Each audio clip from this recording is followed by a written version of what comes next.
Comedy ಇಲ್ದಲೇ ಇದ್ದಿದ್ದಕ್ಕೆ Chandraprabhu ಅವರು ಆಚೆ ಬಂದ್ರು ಅಂತ.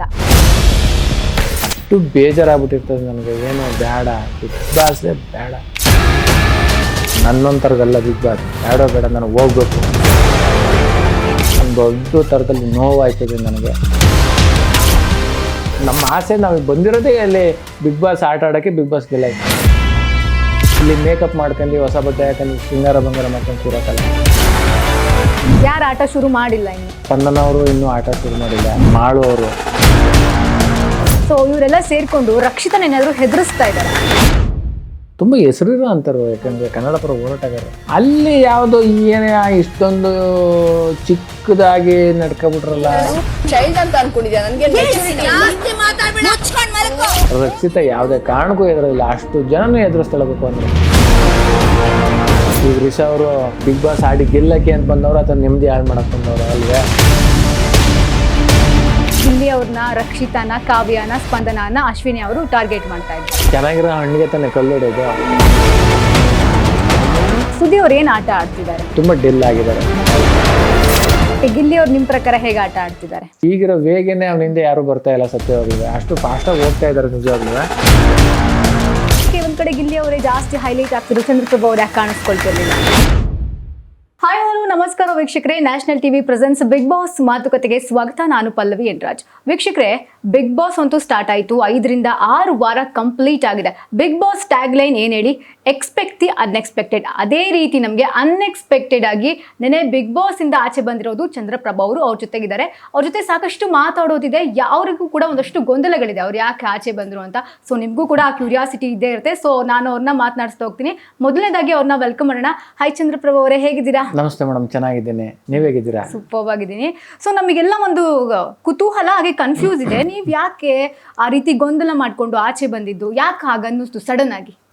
ನನಗೆ ಗೊಂದಲ ಏನಿಲ್ಲ, ಗೊಂದಲ ಮಾಡ್ಕೊಂಡಂತೂ ಬರ್ನಿಲ್ಲ. ಬಟ್ ನನಗೆ ಬಿಗ್ ಬಾಸ್ ಬೇಡ ಅಂತ ಅನ್ನಿಸ್ತು. ನನಗೆ ಸಾಕು, ನಾನು ಆಚೆ ಹೋಗೋಣ ಅಂತ ಅನ್ನಿಸ್ತು. ಅದರಿಂದ ನಾನು ಬಿಗ್ ಬಾಸ್ದಿಂದ ನಾನೇ ಹೋಗ್ತೀನಿ ಅಂತ ಹೇಳ್ಬಿಟ್ಟು ಬಂದೆ ಮೇಡಮ್. ಅಂದರೆ ಅದು ಒಂದು ಕಾರಣ ಇರುತ್ತಲ್ಲ, ಇಷ್ಟು ವೀಕ್ ಹಾಗೆ ಅನಿಸಿಲ್ಲ, ಬಟ್ ಸಡನ್ ಆಗಿ ನಿನ್ನೆ ಯಾಕೆ ಅನ್ನಿಸ್ತು ಅಂತ? ನನಗೆ 4-5 ದಿನದಿಂದಲೂ ನಾನು ಹೋಗ್ಬೇಕು ಅಂತ ಅನ್ನಿಸ್ತಾ ಇತ್ತು. ನನಗೆ ಉತ್ತಮ ಸಿಕ್ತು. ಉತ್ತಮ ಸಿಕ್ಕೋದಿಲ್ಲ, ಈಗ ಹೋಗ್ಬೋಣ ಅಂತ ಡಿಸೈಡ್ ಮಾಡಿ ನಾನು ಆಚೆ ಹೋಗ್ತೀನಿ ಅನ್ಕೊಂಡೆ, ನಾನೇ ಡಿಸೈಡ್ ಬಂದ್ಬಿಟ್ರಿ. ಓಕೆ, ಬಿಗ್ ಬಾಸ್ ಮನೆಯಲ್ಲಿ ನಿಮ್ಮ ಪ್ರಕಾರ ಏನೇನು ಮಾಡಿದ್ರಿ, ಏನೇನು ಮಾಡಿಲ್ಲ? ಈಗ ಅಲ್ಲಿ ಸರ್ವೇ ಸಾಮಾನ್ಯಗೆ ಯಾಕೆ ಮನೆ ಕೆಲಸ ಮಾಡೋತವಿಂದ, ಬಿಗ್ ಬಾಸ್ ನಿಯಮಗಳನ್ನ ಫಾಲೋ ಮಾಡೋತವಿಂದ, ನಿಲ್ಬೇಕಲ್ಲಿ ಎಂಟರ್ಟೈನ್ಮೆಂಟು, ಒಂದು ಮಜಾ, ಆಮೇಲೆ ಯಾವುದೋ ಮಾತುಕತೆ ಮಾಡೋದ್ರ ಬಗ್ಗೆ, ಜೀವನದ ಬಗ್ಗೆ, ಈ ಥರದ್ದೆಲ್ಲ ಸಾಕಷ್ಟು ಹಲವಾರು ಎಲ್ಲ ಥರದ ಇರುವಂಥ ಒಂದು 40 ದಿನದಲ್ಲಿ ಎಲ್ಲ ಥರದ ಬಗ್ಗೆನೂ ನಾವು ಮೆಲ್ಕು ಹಾಕಿದ್ದೀವಿ ಪ್ರತಿಯೊಬ್ಬರ ಜೊತೆನೂ ಅಂತ ಅನಿಸ್ತೈತೆ. ಓಕೆ, ಇವಾಗ ಎಂಟರ್ಟೈನ್ಮೆಂಟ್ ಅಂತ ಬಂದರೆ ಆಚೆ ಸಿಕ್ಕಾಪಟ್ಟೆ ಎಂಟರ್ಟೈನ್ ಮಾಡಿದ್ರಿ, ನಮ್ಮನ್ನಂತೂ ರಂಜಿಸ್ಬಿಟ್ಟಿದ್ದೀರಾ, ನಗ್ಸ್ಬಿಟ್ಟಿದ್ದೀರಾ. ಬಿಗ್ ಬಾಸ್ ಮನೆ ಒಳಗಡೆ ಹೋದಾಗ ಎಲ್ಲೋ ಒಂದು ಕಡೆ ಸೈಲೆಂಟ್ ಆಗಿದ್ರು ಅಂತ ನನಗೆ ಅಂತೂ ಅನ್ನಿಸ್ತು. ಯಾಕೆ ಸೈಲೆಂಟ್ ಆಗಿದ್ರಿ? ಯಾಕೆ ಜಾಸ್ತಿ ಅಂದರೆ ಕಾಮಿಡಿ ಮಾಡೋದಾಗಿರ್ಬೋದು, ಅಂದರೆ ನೀವು ಹಾಗೆ ಗಿಲ್ಲಿ ಇಬ್ಬರು ಕೂಡ ಒಂದೇ ಪ್ಲ್ಯಾಟ್ಫಾರ್ಮಿಂದ ಬಂದಿರೋದ್ರಿಂದ ನಮಗೆ ಇನ್ನೂ ಕಾಮಿಡಿ ಎಕ್ಸ್ಪೆಕ್ಟ್ ಮಾಡ್ತಾ ಇದ್ವಿ ನಾವು. ಸೊ ಯಾಕೆ ಒಂದು ಕಡೆ ಗಿಲ್ಲಿ ಅವರೇ ಜಾಸ್ತಿ ಹೈಲೈಟ್ ಆಗ್ತಿದ್ರು, ಚಂದ್ರಪ್ರಭು ಅವ್ರು ಯಾಕೆ ಕಾಣಿಸ್ಕೊಳ್ತಿರ್ಲಿಲ್ಲ ಅಂತ? ನನಗೆ ಅದು ಕಾಮಿಡಿ ವೇದಿಕೆ ಅಂತೂ ಅಲ್ವೇ ಅಲ್ಲ ಮೇಡಮ್. ಯಾಕಂದರೆ ಇಲ್ಲಿ ಕಾಮಿಡಿ ವೇದಿಕೆಗಳಿದೆ, ಗಿಚ್ಚಿಗಿಲಿ ವೇದಿಕೆ, ಇದೆಲ್ಲ ನೋಡಿದಿರಿ. ಒಂದು ಸ್ಕ್ರಿಪ್ಟು ಅಂತ ಕೊಡೋರು, ನಾವು ಅದಕ್ಕೆ ಏನೇನು ಬೇಕು ಎಲ್ಲ ಥರದ ಸಿದ್ಧತೆಯಾಗಿ 30 ನಿಮಿಷ ನಾವು ಸ್ಟೇಜ್ ಮೇಲೆ ಕಾಮಿಡಿ ಆ್ಯಕ್ಟ್ರಾಗಿ ಮಾಡ್ತಾಯಿದ್ದೋ. ಆ 30 ನಿಮಿಷ ಬಿಟ್ಟು ಹೊರಗಡೆ ಹೇಗೆ ಇರ್ತಾಯಿದ್ದೋ ಅಂದರೆ, ನಾವು ನಿಜ ಜೀವನದಲ್ಲಿ ಒರಿಜಿನಲ್ ನಮ್ಮ ವ್ಯಕ್ತಿತ್ವ ಹೇಗಿತ್ತು ಹಾಗೆ ಇರ್ತಾಯಿದ್ದೋ. ಯಾಕಂದರೆ ಬಿಗ್ ಬಾಸ್ ಅಂದ ತಕ್ಷಣವೇ ಅದೊಂದು ವ್ಯಕ್ತಿತ್ವದ ಒಂದು ಪ್ಲಾಟ್ಫಾರ್ಮ್ ಆಗಿರೋದ್ರಿಂದ ನಾವು ರಿಯಲ್ ನಿಜ ಜೀವನದಲ್ಲಿ ಹೇಗಿದ್ದು ಹಾಗೆ ನಾನು ಇದ್ದೆ ಅಂತ ಹೇಳಕ್ಕೆ ಇಷ್ಟಪಡ್ತೀನಿ. ನಿಜ ಜೀವನದಲ್ಲಿ ಚಂದ್ರಪ್ರಭು ಅವರು ಹಾಗೆ ಇದ್ದೆ. ಕಾಮಿಡಿ ಅಂತ ಬಂದಾಗ ಸ್ಟೇಜ್ ಮೇಲೆ ಕಾಮಿಡಿ ಅಂತ ಇದ್ದಾಗಬೇಕು ಅಂದ್ರೆ ಅದೆಂತ ವೇದಿಕೆ ಇರಲಿ, ಅದು ಎಷ್ಟು ಜನ ಇದ್ರು ಒಂಥರ ಅದ್ರ ಎನರ್ಜಿನೇ ಬೇರೆ. ನೀವು ಎಲ್ಲರೂ ನೋಡಿರ್ತಾರೆ ಸರ್ವಸಾಮಾನ್ಯಗೆ. ಓಕೆ, ನಿನ್ನೆ ನಿಮ್ಮ ವೀಟಿಂಗ್ ಪ್ಲೇ ಮಾಡ್ತಾರೆ, ನೀವು ಸುದೀಪ್ ಸರ್ ಪಕ್ಕ ನಿಂತ್ಕೊಂಡಿರ್ತೀರಾ. ಆ ಟೈಮಲ್ಲಿ ಒಂದು ಎಮೋಷನ್ ಆಗುತ್ತೆ, ನಿಮಗೂ ಆಗಿರುತ್ತೆ, ನೋಡೋರ್ಗು ನಮಗೂ ಆಗಿತ್ತು, ಹಾಗೆ ನಿಮ್ಮ ವೈಫ್ಗೂ ಆಗಿತ್ತು. ಅವ್ರದ್ದು ಎಕ್ಸ್ಪ್ರೆಷನ್ ಗಮನಿಸಿದ್ರೆ ನೀವು, ಒಂದು ಕಡೆ ನಾರ್ಮಲ್ ಆಗಿದ್ರು, ಒಂದು ಕಡೆ ಬೇಜಾರು ಮಾಡ್ಕೊಂಡಿದ್ರು, ಒಂದು ಕಡೆ ಗರಂ ಮಾಡ್ಕೊಂಡಿದ್ರು, ಇಷ್ಟು ಬೇಗ ಬಂದ್ಬಿಟ್ರಲ್ಲ ಇವರು, ಇನ್ನೂ ಮನೇಲಿ ಇರ್ಬೋದಿತ್ತು ಅಂತ ಅವ್ರ ಮನಸ್ಸಲ್ಲೂ ಕೂಡ ಬಂದೇ ಇರುತ್ತೆ. ಸೊ ಅವ್ರು ಏನು ಹೇಳಿದ್ರು ನೀವು ಮಾತಾಡಿದಾಗ? ಇಲ್ಲ, ಅದು ಸರ್ವೇ ಸಾಮಾನ್ಯಗೆ ನಮ್ಮ ತಾಯಿಗೆ ಆಗ್ಬೋದು, ನನ್ನ ತಮ್ಮ ಆಗ್ಬೋದು, ನನ್ನ ಹೆಂಡತಿ ಆಗ್ಬೋದು, ನನ್ನ ಸ್ನೇಹಿತರಿಗೆ, ನಮ್ಮ ಬಂಧು ಬಳಗರಿಗೆ ಎಲ್ರಿಗೂ ನಮ್ಮ ಚಂದ್ರಪ್ರಭಾ ಇನ್ನೂ ಇರಬೇಕಾಗಿತ್ತಲ್ಲ, ಇನ್ನೂ ಆಡಬೇಕಾಗಿತ್ತಲ್ಲ. ಯಾಕಂದರೆ ಇಷ್ಟು ಬೇಗ ಬರುವಂಥ ಸ್ಪರ್ಧಿ ಅಂತೂ ಅಲ್ವೇ ಅಲ್ಲ. ಯಾಕೆಂದರೆ ಇಷ್ಟು ರಿಯಾಲಿಟಿ ಶೋ ಆದಾಗಲೂ ಅವರು ಏನು ಪ್ರತಿಭೆ ಅನ್ನೋದು ಎಲ್ರಿಗೂ ತೋರಿಸಿದ್ದಾರೆ, ತುಂಬ ಎಷ್ಟೋ ಗೆದ್ದಿದ್ದಾರೆ. ಕಾಮಿಡಿ ಅವಾರ್ಡು ಪಡ್ಕೊಂಡಿದ್ದಾರೆ ಇಲ್ಲೇ ಅನುಬಂಧ ಅವಾರ್ಡಲ್ಲಿ ಎಲ್ಲ ಇದ್ರು ಯಾಕೆ ಬಂದರು ಅಂತ. ಬಟ್ ಅದೇನೋ ಗೊತ್ತಿಲ್ಲ, ನನಗಂತೂ ಬಿಗ್ ಬಾಸ್ ಬೇಡ, ಬಿಗ್ ಬಾಸ್ ನನ್ನೊಂಥರ್ಗಲ್ಲ ಬಿಗ್ ಬಾಸ್ ಬೇಡ, ನಾನು ಹೋಗ್ಬೇಕು. ನಾನೇ ಸ್ವಇಚ್ಛೆಯಿಂದ ಎಲ್ಲ ಡೋರ್ ತಗೊಂಡು ಆಚೆ ಬಂದು, ನಾನೇ ಡೋರ್ ತಗೊಂಡು ಆಚೆ ಬಂದು, ಇನ್ನೊಂದು ಡೋರ್ ಇತ್ತು, ತೆಗೀರಿ ನಾನು ಆಚೆ ಹೋಗ್ಬೇಕು ಅಂತ ಅಂದೆ. ಅಷ್ಟೊತ್ತಿಗೆ ಎಲ್ಲ ನಮ್ಮ ಸ್ನೇಹಿತರೆಲ್ಲ, ಬಿಗ್ ಬಾಸ್ನ ಸ್ನೇಹಿತರುಗಳೆಲ್ಲ ಬಂದು, ಅಣ್ಣ ಯಾಕೆ ಏನಾಯ್ತು, ಏನು ಮಾಡ್ತಾಯಿದ್ರಿ ಹಾಗೆ ಹೀಗೆ ಅಂತೆಲ್ಲ ನನ್ನ ಕರ್ಕೊಂಡು ಬಂದರು. ಗಿಲ್ಲಿ ನನ್ನ ತಪ್ಕೊಂಡು ಕರ್ಕೊಬರ್ತಾನೆ. ಅದಾದಮೇಲೆ ಸುದೀಪ್ ಸರ್ ಕೇಳ್ತಾರೆ, ಇಲ್ಲ ಸರ್ ನನಗೆ ಬಿಗ್ ಬಾಸ್ ಬೇಡ ಸರ್, ನಾನು ಹೋಗ್ಬೇಕು ಅಂತ ಹೇಳ್ತೀನಿ. ಅದು ನೀವು ಹೋಗ್ತೀನಿ ಅಂತ ತಕ್ಷಣ ಕಳ್ಸೋಕ್ಕಾಗೋದಿಲ್ಲ, ಪ್ರೇಕ್ಷಕರೇ ನಿಮ್ಮನ್ನ ಬಾ ಅಂತ ಕರ್ಕೋಬೇಕು, ನೀವು ಚೆನ್ನಾಗಿ ಆಡೋದ್ರೆ ಇರಿ ಅಂತಲೂ ಅವರೇ ಹೇಳ್ತಾರೆ, ನೀವು ಹಂಗೆ ಡಿಸೈಡ್ ಮಾಡೋಂಗಿಲ್ಲ ಅಂತ. ಇಲ್ಲ ನಾನು ಹೋಗ್ತೀನಿ ಅಂದ್ಬಿಟ್ಟು ಸ್ವಇಚ್ಛೆಯಿಂದ ಕೈ ಎತ್ತು ಬರ್ತೀನಿ. ಬರಬೇಕಾದ್ರೂ ಏನಾಗ್ತದೆ ಅಂದರೆ, ನಾನು ತುಂಬ ಸ್ಲೋ ಮಾಡಿದ್ರೆ ಎಲ್ಲ ನನ್ನ ಮಾತಾಡ್ಸೋದು ಹಿಂಗೆಲ್ಲ ಮಾಡ್ತಾರೆ ಅಂತ ಹೇಳ್ಬಿಟ್ಟು ಬೇಗ ಬಂದ್ಬಿಡ್ತೀನಿ, ಬೇಗ ಯಾರನ್ನೂ ಮಾತಾಡ್ಸೋದು ಬೇಡ ಅಂತ ಯಾರನ್ನೂ ನಾನು ಮಾತಾಡ್ಸನೂ ಇಲ್ಲ. ಬರ್ಬೇಕಾದ್ರೂ ಗ್ಲಾಸು ತೆಗ್ದು ಇನ್ನೇನು ಆಚೆ ಬರೋಕೆ ಅವಾಗ ರಕ್ಷಿತ ತಬ್ಬಿಟ್ಕೊಬಿಡ್ತಾಳೆ, ಚಂದ್ರಣ್ಣ ಹೋಗ್ಬೇಡಿ ಸಿಕ್ಕಾಪಟ್ಟೆ ಅಳ್ತಿರ್ತಾರ ಅವರು, ಹೋಗ್ಬೇಡಿ ಚಂದ್ರಣ್ಣ ಹೋಗ್ಬೇಡಿ, ಏನಾಯ್ತು ನನ್ನ ಜೊತೆ ಮಾತಾಡಿ ತಬ್ಬಿಟ್ಕೊಬಿಡ್ತಾರೆ. ಯಾವಾಗಲೂ ನಾನು ರಕ್ಷಿತನ ಜೊತೆನೂ ನಾನು ಮಾತಾಡೋದಿಲ್ಲ, ಸುಮ್ಮನೆ ಸಲಹೆ ತಾವ್ರಿ ಒಂದ್ಸಲ ಅದು ಮಾಡ್ಬಿಟ್ಟು ಕೈನ ಬಿಡಿಸ್ಕೊಂಡು ಬಂದ್ಬಿಡ್ತೀನಿ. ನಾನು ಬರ್ಬೇಕಾದ್ರೆ ನಾನು ಒಂದ್ಸಲ ನೀವು ಬಿಗ್ ಬಾಸ್ ಮನೇನೂ ನೋಡೋದಿಲ್ಲ, ಇಷ್ಟು ದಿನ ಇದ್ದೆ, ಒಂದ್ಸಲ ನೋಡ್ಕೊಳ್ಳೋಣ, ಇನ್ನೊಂದ್ಸಲ ನೋಡೋಣ ಅಂತಲೂ ನಾನು ತಿರುಗಿ ನೋಡಲಿಲ್ಲ. ಅಷ್ಟು ಜನ ಒಂದು ಫ್ಯಾಮಿಲಿ ಥರ ಇದ್ದಂಥ ಯಾರನ್ನೂ ಮಾತಾಡಿಸ್ಲಿಲ್ಲ, ಅವ್ರ ಕಡೆನೂ ನೋಡಲಿಲ್ಲ, ತಿರುಗಿ ಒಂದ್ಸಲ ನೋಡಲಿಲ್ಲ. ಅಷ್ಟು ಬೇಜಾರಾಗ್ಬಿಟ್ಟಿರ್ತದೆ ನನಗೆ, ಏನೋ ಬೇಡ, ಬಿಗ್ ಬಾಸೇ ಬೇಡ. ಅಲ್ಲ, ಬೇಜಾರಾಗುವಂಥದ್ದು ಏನಾಯ್ತು? ಯಾರಾದ್ರೂ ಏನಾದ್ರು ಹರ್ಟ್ ಮಾಡಿದ್ರಾ, ಅಥವಾ ಯಾರಾದ್ರೂ ಒಂದು ಆರೋಪ ಹಾಕಿದ್ ನಿಮಗೆ ಏನಾದ್ರು ಬೇಜಾರಾಯ್ತಾ? ಯಾಕೆಂದ್ರೆ ಮೊನ್ನೆ ಎಪಿಸೋಡಲ್ಲಿ ಸಿಕ್ಕಾಪಟ್ಟೆ ಚರ್ಚೆ ಆಗುತ್ತೆ. ಒಂದು ಸುದೀಪ್ ಸರ್ ನಡೆ ನುಡಿ ಚರ್ಚೆ ಅಂತ ಬರುತ್ತೆ, ಆಮೇಲೆ ಒಂದು ನೇಮ್ ಬೋರ್ಡ್ ಕೊಡಕ್ಕೆ ಅಂತ ಬಂದಾಗ ನಿಮಗೆ ಫಸ್ಟ್ಲಿ ನಿಮ್ಗೆ ಊಸ್ರುವಳ್ಳಿ ಅನ್ನೋ ಒಂದು ನೇಮ್ ಅನ್ನ ಕೊಡ್ತಾರೆ. ಸೊ ಅದರಿಂದ ಏನಾದ್ರು ಹರ್ಟ್ ಆಯ್ತಾ ನಿಮ್ಗೆ? ಇಲ್ಲ ಆ ಥರ ಬೋರ್ಡ್ ಹಾಕಿದ್ರು ಅಂತ ನನಗೆ ಆ ಥರದ್ದು ಯಾವುದು ನಡೆ ನುಡಿದಾಗ್ಬೋದು ಅದ್ರದ್ದಾಗ್ಬೋದು ನನಗೆ ಯಾವ ಥರ ಬೇಜಾರಿಲ್ಲ. ಅದೊಂದು ಟಾಸ್ಕ್ ಅಷ್ಟೇ. ಅವ್ರು ನಮ್ಗೆ ಹಾಕ್ತಾರೆ, ನಾವು ಅವ್ರಿಗೆ ಹಾಕ್ತೀವಿ, ಅದು ಗೇಮ್ ಅಷ್ಟೇ, ಮುಗೀತು. ಅದಕ್ಕೂ ಕಾರಣ ಇಲ್ಲ, ನಾನು ಬಂದಿರೋದಕ್ಕೆ ಬೇರೆನೇ ಯಾವುದೋ ಒಂದು ದೊಡ್ಡ ಕಾರಣ, ಅದನ್ನ ನಾನು ಹೇಳ್ಕೊಳ್ಳೋಕ್ಕೂ ಇಷ್ಟಪಡೋದಿಲ್ಲ. ಸುದೀಪ್ ಸರ್ ವೇದಿಕೆ ಮೇಲೂ ಕೇಳ್ತಾರೆ, ಇಲ್ಲ ಸರ್ ನಾನು ಹೇಳಲ್ಲ. ಮನೆ ಒಳಗಡೆ ಆಗಿದ್ದ ರೀಸನ್ ಏನಾ? ಇಲ್ಲ, ಅದೇನೋ ಬೇರೆ, ಒಟ್ಟಿನಲ್ಲಿ ಬಿಗ್ ಬಾಸ್ ಬೇಡ ನನಗೆ ಅಂತ ಅನ್ನಿಸ್ತದೆ. ಸುದೀಪ್ ಸರ್ ಕೇಳಿದಾಗಲೂ ನಾನು ಸುದೀಪ್ ಸರ್ಗೆ ಹೇಳತ್ತಿಲ್ಲ, ನಾನು ಬರಬೇಕು ಅಷ್ಟೇ, ಆಚೆ ಬರಬೇಕು. ಇನ್ನು 40 ದಿನ ಇದ್ರಿ, ಇನ್ನೊಂದು 60 ದಿನ, 100 ದಿನ ಕಂಪ್ಲೀಟ್ ಮಾಡ್ಬೋದಿತ್ತು. ಯಾಕೆಂದರೆ ನಿಮ್ಮನ್ನ ಫೈನಲಿಸ್ಟ್ ಅಂತ ಎಲ್ಲರೂ ಅನ್ಕೊಂಡಿದ್ವಿ, ಟಾಪ್ 6 ನೀವು ಇರ್ತೀರಾ ಅಂತ ಅನ್ಕೊಂಡಿದ್ವಿ. ಯಾಕೆಂದರೆ ನಿಮ್ಮನ್ನ ಆಚೆ ನಾವು ನೋಡಿರೋದ್ರಿಂದ ಸ್ವತಃ ನಮಗೂ ಕೂಡ ಅನ್ಸೇ ಇರುತ್ತೆ. ಬಟ್ ಸಡನ್ ಆಗಿ ನೀವು 40 ದಿನಕ್ಕೆ ಬರ್ತೀರಾ, ಅದು ಸ್ವಇಚ್ಛೆಯಿಂದ ಕೈ ಎತ್ತೀರಾ ಅಂದಾಗ ಎಲ್ರಿಗೂ ಕೂಡ ಶಾಕಿಂಗ್ ಆಗಿತ್ತು. ಆಮೇಲೆ ಯಾರಿಗೂ ಕೂಡ ಹೇಳಿ ಬರೋದಿಲ್ಲ, ಎಲ್ಲರೂ ಕಾವ್ಯ ಅವರು, ಸ್ಪಂದನ ಅವರು, ಚಂದ್ರಣ್ಣ ಮಾತಾಡಿ ಅಂತಾರೆ. ಸೊ ಆಗ ಮಾತಾಡಬೇಕು ಅಂತಾನೂ ಏನೋ ಅನ್ಸ್ಲಿಲ್ವಾ ನಿಮಗೆ? ನನಗೆ ಅನ್ನಿಸ್ನೇ ಇಲ್ಲ. ನಾನು ಯಾರ ಜೊತೆನೂ ಜಗಳ ಮಾಡ್ಕೊಂಡಿಲ್ಲ, ಎಲ್ಲರ ಜೊತೆನೂ ನಾನು ತುಂಬ ಚೆನ್ನಾಗಿದ್ದ ಅಂತನೂ. ನಾನು ಜಗಳ ಅಂತ ಏನಾದ್ರು ಮಾಡಿದ್ರೆ ಒಂದು ಸ್ವಲ್ಪ ಸತೀಶಣ್ಣ ಅವ್ರ ಜೊತೆ ಬಿಟ್ಟರೆ ಯಾರ ಜೊತೆನೂ ಜಗಳ ಮಾಡಿದೆ, ಎಲ್ಲರ ಜೊತೆನೂ ಚೆನ್ನಾಗಿದ್ದ ಅಂತೇನೋ. ಬಟ್ ಆದರೂ ನನಗೆ ಏನೋ ಯಾವುದೋ ವಿಚಾರದಲ್ಲಿ ತುಂಬ ಒಂದು ದೊಡ್ಡ ಥರದಲ್ಲಿ ನೋವಾಯ್ತದೆ ನನಗೆ. ಆ ನೋವಾದಾಗ ನಾನು ಏನು ಮಾಡ್ತೀನಿ, ನನ್ನಂತರ ಬಿಗ್ ಬಾಸ್ ಅಲ್ಲ, ಬಿಗ್ ಬಾಸ್ ಬೇಡ, ಯಾಕೆ ಬಂದೆ ಇಲ್ಲಿಗೆ ಅಂತ ಅನಿಸ್ಬಿಡುತ್ತೆ. ಬಿಗ್ ಬಾಸ್ ಬಿಟ್ಟು ನಾನು ಆಚೆ ಬಂದುಬಿಡ್ತೀನಿ ಅಷ್ಟೇ. ಓಕೆ, ನೀವು ಹೋಗಬೇಕಾದ್ರೆ ಜಂಟಿಯಾಗಿ ಹೋಗ್ತೀರಾ ಅಲ್ವಾ? ಇವಾಗ ಜಂಟಿನ ಕತ್ತರಿಸ್ಕೊಳ್ಳುವಂತಹ ಟೈಮಲ್ಲಿ ಸತೀಶ್ ಅವರು ನಿಮ್ಮ ಮೇಲೆ ಒಂದು ಆರೋಪ ಮಾಡ್ತಾರೆ, ನಾವಿಲ್ಲೆಲ್ಲ ಪ್ಲ್ಯಾನ್ ಮಾಡ್ಕೊಂಡಿದ್ವಿ, ಈಗೆಲ್ಲ ಮಾತಾಡಿದ್ವು ಅಂತ. ಸೊ ನಾವು ಅವ್ರ ಸೈಡ್ ಸ್ಟೋರಿನ ಆಲ್ರೆಡಿ ಕೇಳಿಬಿಟ್ಟಿದ್ದೀವಿ. ಸೊ ನೀವು ಪ್ಲ್ಯಾನ್ ಮಾಡ್ಕೊಂಡು ಮಾಡಿದ್ವಾ? ನಿಮ್ಮ ಸೈಡ್ ಸ್ಟೋರಿ ಏನು? ಈಗ ನಾವು ನನ್ನ ವ್ಯಕ್ತಿತ್ವ ಬಗ್ಗೆ ಮನ್ಸಿಗೆ ನನಗೆ ಗೊತ್ತಿಲ್ಲ, ನನ್ನ ಜರ್ನಿ ಹೇಗಿದೆ ಇಲ್ಲಿ ತನಕ ಅನ್ನೋದೇ ಆ ಮನ್ಸಿಗೆ ಗೊತ್ತಿಲ್ಲ. ಅವ್ರಿಗೂ ನಮಗೂ ಜಗಳ ಹಾಕೋಕ್ಕೆ ಒಂದೇ ಒಂದು ಕಾರಣ ಏನು ಅಂದರೆ, ಅವ್ರು ತುಂಬ ಟೈಮ್ನ ಅವರು ಒಂದು ಮೇಕಪ್ಪು ಈ ಥರದಲ್ಲಿ ಜಾಸ್ತಿ ಟೈಮ್ ವೇಸ್ಟ್ ಆಗ್ತಿತ್ತು. ಟಾಯ್ಲೆಟ್ ರೂಮು, ಬಾತ್ರೂಮು, ಮೇಕಪ್ ಇದರಲ್ಲಿ ನನಗೆ ಅವ್ರು ಮಾಡ್ಕೊಳ್ಳೋದು ತಪ್ಪು ಅಂತ ನಾನು ಹೇಳ್ತಾಯಿಲ್ಲ ಸತ್ಯವಾಗ್ಲೂ. ಬಟ್ ಅವ್ರ ಜೊತೆ ಇದ್ದಂಥ ನನಗೆ ಅಷ್ಟೊಂದು ಟೈಮ್ ಕೊಟ್ಕೊಂಡು ಅದಕ್ಕೋಸ್ಕರ ನಾನು ಟೈಮ್ ವೇಸ್ಟ್ ಮಾಡೋಂತೂ ನನಗೆ ಆಗಿರಲಿಲ್ಲ. ಯಾಕಂದ್ರೆ ನಾವಲ್ಲಿ ಎಲ್ಲರೂ ಸ್ಪರ್ಧಿಗಳಾಗಿ ಹೋಗಿದ್ದೀವಿ. ನಾವು ಯಾವುದೋ ಅರ್ಧ ದಿನನ ಅಲ್ಲೇ ಕಳೆದುಬಿಟ್ರೆ ಇನ್ನು ಅರ್ಧ ದಿನದಲ್ಲಿ ಅಷ್ಟು ಜನ 18 ಜನ ಜೊತೆ ಫೈಟ್ ಮಾಡೋದು ಹೇಗೆ? ನಮ್ಮ ಆಸೆ ನಾವು ಬಂದಿರೋದೇ ಅಲ್ಲಿ ಬಿಗ್ ಬಾಸ್ ಆಟ ಆಡೋಕ್ಕೆ, ಬಿಗ್ ಬಾಸ್ ಗೆಲ್ಲಕ್ಕೆ. ಇಲ್ಲಿ ಮೇಕಪ್ ಮಾಡ್ಕೊಂಡು ಹೊಸ ಬಟ್ಟೆ ಹಾಕೊಂಡು ಶೃಂಗಾರ ಬಂಗಾರ ಮಾಡ್ಕೊಂಡು ಕೂರೋಕ್ಕಲ್ಲ. ಆ ವಿಚಾರಕ್ಕೆ ನಮಗೂ ಅವ್ರಿಗೂ ತುಂಬ ಒಂದು ದೊಡ್ಡ ಗಲಾಟೆ ಆಗ್ತದೆ. ಒಂದು ದಿನ ಏನು ಮಾಡ್ತೀವಿ, ಸ್ನಾನ ಮಾಡೋಕ್ಕೆ ಅಂತ ಹೋಗ್ತಾರೆ, ಒಳಗಡೆ ತಲೆಗೆ ಬಣ್ಣ ಹಚ್ಕೋತಿದ್ರು, ಇನ್ನೊಂದು ಮಾಡ್ಕೋತಿರೋ ಗೊತ್ತಿಲ್ಲ. ಒಟ್ಟಿನಲ್ಲಿ ಒಳಗಡೆ ಅಂತ ಹೋದಾಗ 6 ಜನ ಸ್ನಾನ ಮಾಡ್ಕೊಬಂದ್ರು, ಅವರು ಇನ್ನೂ ಅಲ್ಲೇ ಇರ್ತಾರೆ. ನಾನು ಎಲ್ರಿಗೂ ಹೇಳಿದೆ, ಮಂಜಕ್ಕ ಇದ್ರು, ಮಂಜು ಭಾಷಣಿ ಮೇಡಮ್, ಅವ್ರು ನೋಡಿ ಮೇಡಮ್ 6 ಜನ ಹೋಯ್ತು, ಅವ್ರು ಅಲ್ಲೇ ಇದ್ರು. ಅವ್ರಿಗೆ ಕರ್ದು ಹೇಳಿದ್ದೀನಿ, ಇಷ್ಟು ಜನ ಎಷ್ಟು ಅಂತ ಪೇಷನ್ಸ್ ಬರುತ್ತೆ ಮೇಡಮ್, ಆಗಲಿ ಅದೇನೋ ಆಗ್ತದೆ, ಇದು ತೆಗೆ ಗಂಟೆ ಎಷ್ಟೋ ಅಂಚರ್ಸ್ಕೊಂಡಿರೋಣ ಅಂತ ಇರ್ತೀನಿ. ನಾನು ಕುಡಿಯೋಕ್ಕೆ ದಾವಾಗ್ತದೆ, ಮತ್ತು ಬಿಗ್ ಬಾಸು ಬೆಲ್ ಮಾಡ್ತಾರೆ ಬ್ಯಾಟ್ರಿ ಚೇಂಜ್ ಮಾಡ್ಕೊಳ್ಳಿ ಅಂತ. ನಾನು ಅವಾಗ ನಾನು ಹೋಗಲೇಬೇಕಾದ ಅನಿವಾರ್ಯ ಇರ್ತದೆ. ನಾನು ಬ್ಯಾಟ್ರಿ ಚೇಂಜ್ ಮಾಡ್ಕೊಂಡು ನೀರು ಕುಡಿಯೋ ಟೈಮ್ನಲ್ಲಿ ಇವರು ಸುಧೀರ್ ಅವರು, ಕಾಕ್ರೋಚ್ ಸುಧೀರ್ ಅವರು, ನೀವು ಅದು ಇದು ಜಂಟಿ ಇದು ತೆಗ್ದು ಬರೋಂಗಿಲ್ಲ, ಯಾಕೆ ಬಂದರೆ ಹಂಗೆ ಅಂತಾರೆ. ನಂಗೆ ತುಂಬ ದಾಹ ಆಗ್ತೈತೆ, ಕುಡಿದ್ಬಿಟ್ಟು ಹೋಗ್ತೀನಿ ಹಂಗೆ ಅಂತೀನಿ. ಬಟ್ ಆದರೂ ತಪ್ಪು, ನೀವು ಯಾಕೆ ಬಂದರೆ ಹಂಗೆ ಅಂತಾರೆ. ಮಾತು ಬೆಳೀತದೆ.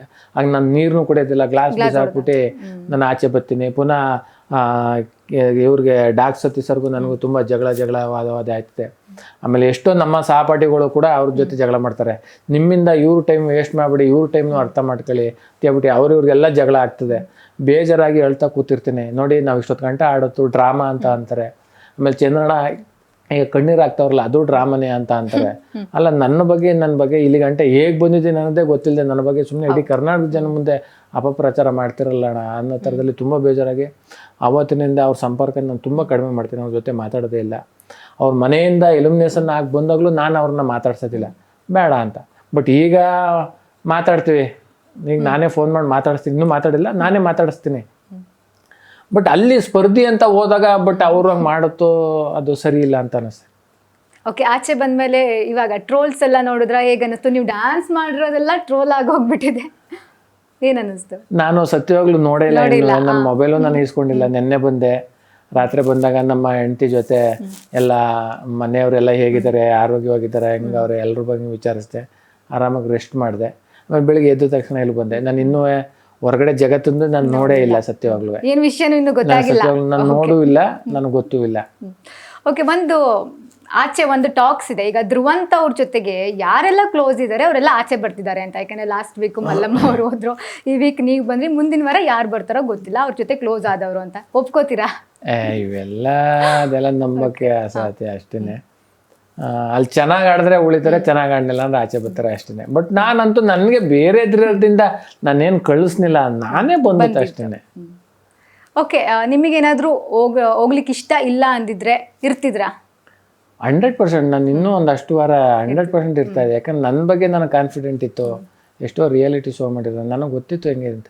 ಆಮೇಲೆ ಉತ್ತಮನೂ ತಗೊಂಡಿದ್ದೆ, ನಾನು ಹೋಗೋ ಅಂತನಲ್ಲ, ಅಲ್ಲೇ ಇರುವಂಥವನು. ಬಟ್ ನನಗೆ ಬೇರೆ ಥರದಲ್ಲಿ ಆಗಿರೋದ್ರಿಂದ ನನಗೆ ಬೇಡವೇ ಬೇಡ ಅನ್ನೋ ಥರದಲ್ಲಿ ನಾನು ಬಂದೆ ಅಷ್ಟೇ. ಆದರೆ ಆಚೆ ವಿಚಾರದಲ್ಲಿ ಮನಸ್ಸಿಗೆ ನೋವಾಯ್ತಾ, ಅಥವಾ ಇಷ್ಟು ವಾರ ಚೆನ್ನಾಗಿ ಆಡ್ಕೊಂಡು ಬಂದಿದ್ರಿ ಅಲ್ವಾ, ಅದೊಂದು ಗೊಂದಲ ನಮಗೂ ಇರುತ್ತೆ. ಅಥವಾ ಮನೆ ಒಳಗಡೆ ನಡೆದಿದ್ದ ವಿಚಾರದಿಂದ ಏನಾದರೂ ನಿಮಗೆ ಮನಸ್ಸಿಗೆ ಘಾಸಿ ಆಯ್ತಾ, ಹರ್ಟ್ ಆಯ್ತಾ? ಇಲ್ಲ, ಅದ್ರ ಬಗ್ಗೆ ನಾನು ಈಗ ಹೇಳೋಕ್ಕೆ ಇಷ್ಟಪಡೋದಿಲ್ಲ. ಅದಕ್ಕೆ ಒಂದು ದೊಡ್ಡ ಕಾರಣ ಐತೆ. ಅದು ಹೇಳಿದ್ರೆ ತುಂಬ ತಪ್ಪಾಗ್ಬಿಡುತ್ತೆ, ಅದು ಬೇರೆ ಥರನೇ ಆಗ್ಬಿಡ್ತದೆ. ಅದಿರಲಿ, ಟೈಮ್ ಬಂದಾಗ ನಾನು 100% ಹೇಳ್ತೀನಿ. ನೋಡೋಣ ಅಲ್ಲಿ ತನಕ. ಒಂದು 3ನೇ ವಾರದಲ್ಲೋ 4ನೇ ವಾರದಲ್ಲೋ ನಿಮ್ಮ ವೈಫ್ ನಿಮಗೆ ಬಟ್ಟೆ ಕಳಿಸಿರೋದಿಲ್ಲ, ಒಂದು ವಿಡಿಯೋ ಮಾಡಿಬಿಟ್ಟು ಕಳಿಸ್ತಾರೆ. ಸೊ ಆ ವಿಡಿಯೋ ನೋಡಿ ಏನು ಅನ್ನಿಸ್ತು? ಅಂದರೆ ನನ್ನ ಹೆಂಡತಿ ಏನು ಮಾಡೋದು ಅಂದರೆ, ನಾನು ಇಲ್ಲಿ ಏನು ಕೆಲಸ ಮಾಡ್ತಿರಲಿಲ್ಲ, ಕೆಲಸ ಅಂತ ಆಗ್ಬಿಡುವೆ. ಅಲ್ಲಿ ಹೋದಾಗ ಎಲ್ಲ ಕೆಲಸ ಮಾಡ್ತಾ ಇದ್ದೆ.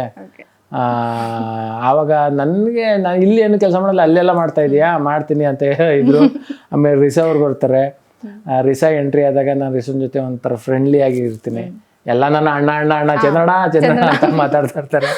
ನಾನೇನು ಮಾಡ್ತೀನಿ ಅಂದರೆ, ರಿಸಾ ಬಂದ ತಕ್ಷಣ ಆಯ್ತು ಚಂದ್ರು ಡಾರ್ಲಿಂಗ್ ಅಂತ ಅಂತಾಳೆ. ಅದರಿಂದ ಅವಳ ಜೊತೆ ಸ್ವಲ್ಪ ಫ್ರೆಂಡ್ಲಿ ಆಗಿ ಮೂವ್ ಆಗ್ತೀವಲ್ಲ, ಅದರಿಂದ ನನ್ನ ಹೆಂಡತಿ ಹಂಗೆ ಮಾಡಿದ್ವಿ. ನಿಮ್ಮ ಕ್ರಶ್ ಅಂತ ಹೌದಾ ರಿಷಾ ಅವರು? ಆ ಥರ ಏನಿಲ್ಲ, ಒಳ್ಳೆ ಫ್ರೆಂಡ್ ಹೇಳಿದ್ರು ನಮಗೆ ಇವಾಗ. ಹೌದಾ? ಸತ್ಯವಾಗ್ಲೂ ಗೊತ್ತಿಲ್ಲ. ಒಳ್ಳೆ ಫ್ರೆಂಡ್ಲಿ, ಒಳ್ಳೆ ಫ್ರೆಂಡ್ ಅಂತ ಹೇಳ್ತೀನಿ ಅಷ್ಟೇ. ಓಕೆ, ಯಾರ್ಯಾರು ಹೇಗೆ ಆಟ ಆಡ್ತಿದ್ದಾರೆ ಬಿಗ್ ಬಾಸ್ ಮನೆಯಲ್ಲಿ? ಎಲ್ಲರೂ ಚೆನ್ನಾಗಿ ಆಡ್ತಾ ಇದ್ದಾರೆ, ಎಲ್ಲರೂ ತುಂಬ ಸ್ಟ್ರಾಂಗ್ ಇದ್ದಾರೆ. ನಿಜವಾಗ್ಲೂ ಯಾರು ಡಮ್ಮಿ ಅಂತೂ ಇಲ್ಲ, ಎಲ್ಲರೂ ಪ್ರತಿಯೊಬ್ಬರು ಸ್ಟ್ರಾಂಗ್ ಇದ್ದಾರೆ. ಕೆಲವರು ಆಟ ಶುರು ಮಾಡಿದ್ದಾರೆ, ಕೆಲವರು ಇನ್ನೂ ಆಟ ಶುರು ಮಾಡಿಲ್ಲ. ಸತ್ಯವಾಗ್ಲೂ ಎಲ್ಲರೂ ಆಟ ಆಡೋಕೆ ಶುರು ಮಾಡಿಬಿಟ್ರೆ ನಿಜವಾಗ್ಲೂ ತುಂಬ ಬೇರೆ ಲೆವೆಲಲ್ಲಿ ಆಟ ಆಗೋಯ್ತದೆ. ಯಾರು ಆಟ ಶುರು ಮಾಡಿಲ್ಲ ಇನ್ನೂ ತುಂಬ ಜನ. ಯಾಕೆಂದರೆ ಈಗ ಸ್ಪಂದನ ಅವರು ಇನ್ನೂ ಆಟ ಶುರು ಮಾಡಿಲ್ಲ. ಸ್ಪಂದನ ಅವರು ಈಗ ತುಂಬ ಚೆನ್ನಾಗೇ ಸೀರಿಯಲಲ್ಲಿ ಹೆಸರು ಮಾಡಿರೋ ಅಂಥವ್ರು, ತುಂಬ ಚೆನ್ನಾಗಿ ಆಡ್ತಾರೆ. ಅವ್ರು ತುಂಬ ಇನ್ನೂ ಸ್ಟ್ರಾಂಗ್ ಆಗಬೇಕು ಅಂತ ಅನ್ನಿಸ್ತು. ಅಭಿ ಅವರು ಇನ್ನೂ ಶುರು ಮಾಡಬೇಕು ಅಂತ ಅನ್ನಿಸ್ತದೆ. ಅಂದಮೇಲೆ ಮಾಳು ಅವರು, ಅವ್ರಿಗೆ ಅದ್ಭುತ ಗಾಯಕರವರು, ಅವರ ಸೈಡ್ನಲ್ಲಿ ಎಲ್ಲ ಹೆಸರು ಮಾಡಿರೋಂಥವ್ರು, ತುಂಬ ಅಭಿಮಾನಿಗಳನ್ನ ಹೊಂದಿರುವಂಥ ಕಲಾವಿದ. ಅವರು ಸಿಂಗಿಂಗಲ್ಲಿ ಎಷ್ಟು ಹೆಸರು ಮಾಡಿದಾರೋ, ಈ ಮಾತುಗಾರಿಕೆಲೂ ಅಷ್ಟೇ ಒಂಚೂರು ಓಪನ್ ಆಗೋಯ್ತು ಅಂದರೆ ಒಳ್ಳೆ ಟಾಪ್ 5 ಬರೋದ್ರಲ್ಲಿ ಅನುಮಾನನೇ ಇಲ್ಲ.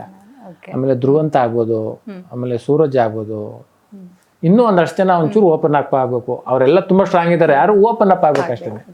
ಅಂದರೆ ಧ್ರುವಂತ ಅವರು ಅಂದರೆ ಮೂಡಿನ ಅವರು ಯಾವಾಗಲೂ ಒಬ್ಬೊಬ್ರ ಜೊತೆಗೆ ಒಂದೊಂದು ರೀತಿ ಇರೋದು, ಅವ್ರ ಮೂಡ್ ಬಂದಂಗೆ ಇರೋದು, ಜಗಳ ಮಾಡೋದು, ಕಿರ್ಚೋದು, ಆಮೇಲೆ ಸಡನ್ಲಿ ಖುಷಿಯಿಂದ ಇರೋದು, ಈ ರೀತಿ ಮಾಡ್ತಾರಲ್ಲ, ಯಾಕೆ ಅಂತ. ಅಂದ್ರೆ ಅವ್ರನ್ನ ತುಂಬಾ ನೋಡಿದಾಗ ತುಂಬಾ ಓದಿದ್ದಾರೆ, ತುಂಬಾ ವಿಚಾರವಂತರು, ತುಂಬಾ ಯಾವ್ದ್ರ ಬಗ್ಗೆ ಯಾರು ತುಂಬಾ ಡೀಟೇಲ್ ಆಗಿ ತಿಳ್ಕೊಂಡಿದ್ದಾರೆ. ಯಾವ್ದೋ ಇದು ಕ್ಯಾಮ್ರಾದ ಬಗ್ಗೆ ಹೇಳಿ ಅಂದ್ರೆ ಫುಲ್ ಬೇಕು ಅಂದ್ರೆ ಎಲ್ಲ ಅದ್ರ ಬಗ್ಗೆ ತಿಳ್ಕೊಂಡಿರ್ತಾರೆ. ಈ ಛತ್ರಿ ಬಗ್ಗೆನೂ ತಿಳ್ಕೊಂಡಿರ್ತಾರೆ, ಅಷ್ಟೊಂದು ತಿಳ್ಕೊಂಡವ್ರೆ. ನಮ್ಗೆ ಛತ್ರಿ ಎಲ್ಲಿ ತಗೊಂಡೆ ಅಂದ್ರೆ ಇಂಥ ಅಂಗಡಿಲಿ ತಗೊಂಡೆ ಅಷ್ಟೇ ನಮ್ಗೆ ಆನ್ಸರ್ ಬೇಕಾಗಿರುತ್ತೆ. ಇದು ಇಂಥ ಅಂಗಡಿನಲ್ಲೇ ಇಂಥ ಗಲ್ಲಿಲಿ ಹೋಗಿ ಇಂಥ ಬಸ್ಸಲ್ಲಿ ಹೋಗಿ ಇಷ್ಟೇ ದುಡ್ಡು ಕೊಡ್ಬೇಕು, ಈ ತರ ಐತೆ, ಇದು ಇಷ್ಟು ಕ್ವಾಲಿಟಿ ಐತೆ, ಫುಲ್ ಅದ್ರ ಬಗ್ಗೆ ಎಲ್ಲ ಫುಲ್ ಡೀಪ್ ಆಗಿ ಹೇಳಕ್ ಶುರು ಮಾಡ್ತಾರೆ. ಆಗ ಕೆಲವ್ರಿಗೆ ಏನ್ ಅನ್ಸುತ್ತೆ ಅಂದ್ರೆ ಅಯ್ಯೋ ಡ್ರಿಲ್ಲಿಂಗ್ ಮಾಡಿತಾನಲ್ಲಪ್ಪ, ಯಾಕಾರು ಕೇಳ್ದೆ ಅನ್ನೋ ತರ ಆಗ್ಬಿಡ್ತದೆ. ಅದಕ್ಕೆ ಗಿಲ್ಲಿ ಅವರು ಡ್ರಿಲ್ಲಿಂಗ್ ಮಾಸ್ಟರ್ ಅಂತ ಡ್ರಿಲ್ಲಿಂಗ್ ಮಾಸ್ಟರ್ ಅಂತ ಗಿಲ್ಲಿ ಕರೀತಾ ಇರ್ತಾರೆ. ಅಂದ್ರೆ ತಪ್ಪು ಅಂತಲ್ಲ, ನಿಜವಾಗ್ಲೂ ಆ ಒಂದು ಎಜುಕೇಶನ್ ನಮ್ಗಿಲ್ಲ. ಯಾಕಂದ್ರೆ ಧ್ರುವರು ಅಷ್ಟು ಎಜುಕೇಟೆಡ್ ಆಗಿ ತುಂಬಾ ತಿಳ್ಕೊಂಡಿದ್ದಾರೆ. ಅವ್ರಿಗೆ ತುಂಬಾ ಯಾರು ಇಷ್ಟ ಅವ್ರ ಹತ್ರ ಅಷ್ಟೇ ಮಾತಾಡ್ತಾರೆ. ಅವ್ರನ್ನ ಯಾರು ಇಷ್ಟ ಇಲ್ಲ ಅವ್ರ ಜೊತೆ ಹೋಗೋದು ಇಲ್ಲ, ಆಯ್ ಬೈ ಅನ್ಕ ಇರ್ತಾರೆ. ಆಮೇಲೆ ಬಿಗ್ ಬಾಸ್ ಮನೆಯನ್ನ ತುಂಬಾ ರೂಲ್ಸು ನಿಯಮಗಳನ್ನ ತುಂಬಾ ಚಾಚು ತಪ್ಪದೆ ಮಾಡ್ತಾರ ಯಾರ ಅಂದ್ರೆ ಅದು ಧ್ರುವಂತ್ ಅಂತ ಹೇಳ್ಬೋದು. ಅಷ್ಟು ನೀಟಾಗಿ ಮಾಡ್ತಾ ಇದ್ದಾರೆ. ಓಕೆ, ಅವರು ನಿಮ್ಮ ಜೊತೆ 3rd ವೀಕ್ ಟೈಮಲ್ಲಿ ಒಂದಷ್ಟು ಡಿಸ್ಕಷನ್ ಮಾಡ್ತಾರೆ. ನಾನು ಕಾಶಿಗೆ ಹೋಗಿ ಒಂದಷ್ಟು ಸಮಥಿಂಗ್ ಏನೇನೋ ಮಾತಾಡ್ತಾರಲ್ವಾ, ಆ ವಿಷಯ ಯಾಕೆ ಬಂತು? ಅಷ್ಟೊಂದು ಅವರು ಎಮೋಷನ್ ಆಗಕ್ಕೆ ಏನು ಕಾರಣ? ನಿಜವಾಗ್ಲೂ ಅವ್ರದ್ದು ಯಾವುದೋ ಒಂದು ಇಷ್ಟು ಉದ್ದ ಹೇಳ್ಬಿಟ್ರೆ ನೆನ್ಪಿರ್ತದೆ, ಇಷ್ಟು ಉದ್ದ ಹೇಳಿರ್ತಾರಲ್ಲ, ನಾನು ನೆನ್ಪಿಟ್ಕೊಳ್ಳೋದೇ ಆಗೋದಿಲ್ಲ. ಅಷ್ಟುದ್ದ ನೆನ್ಪಿಟ್ಕೊಳ್ಳೋಕೆ ಆಗೋದೇ ಇಲ್ಲ.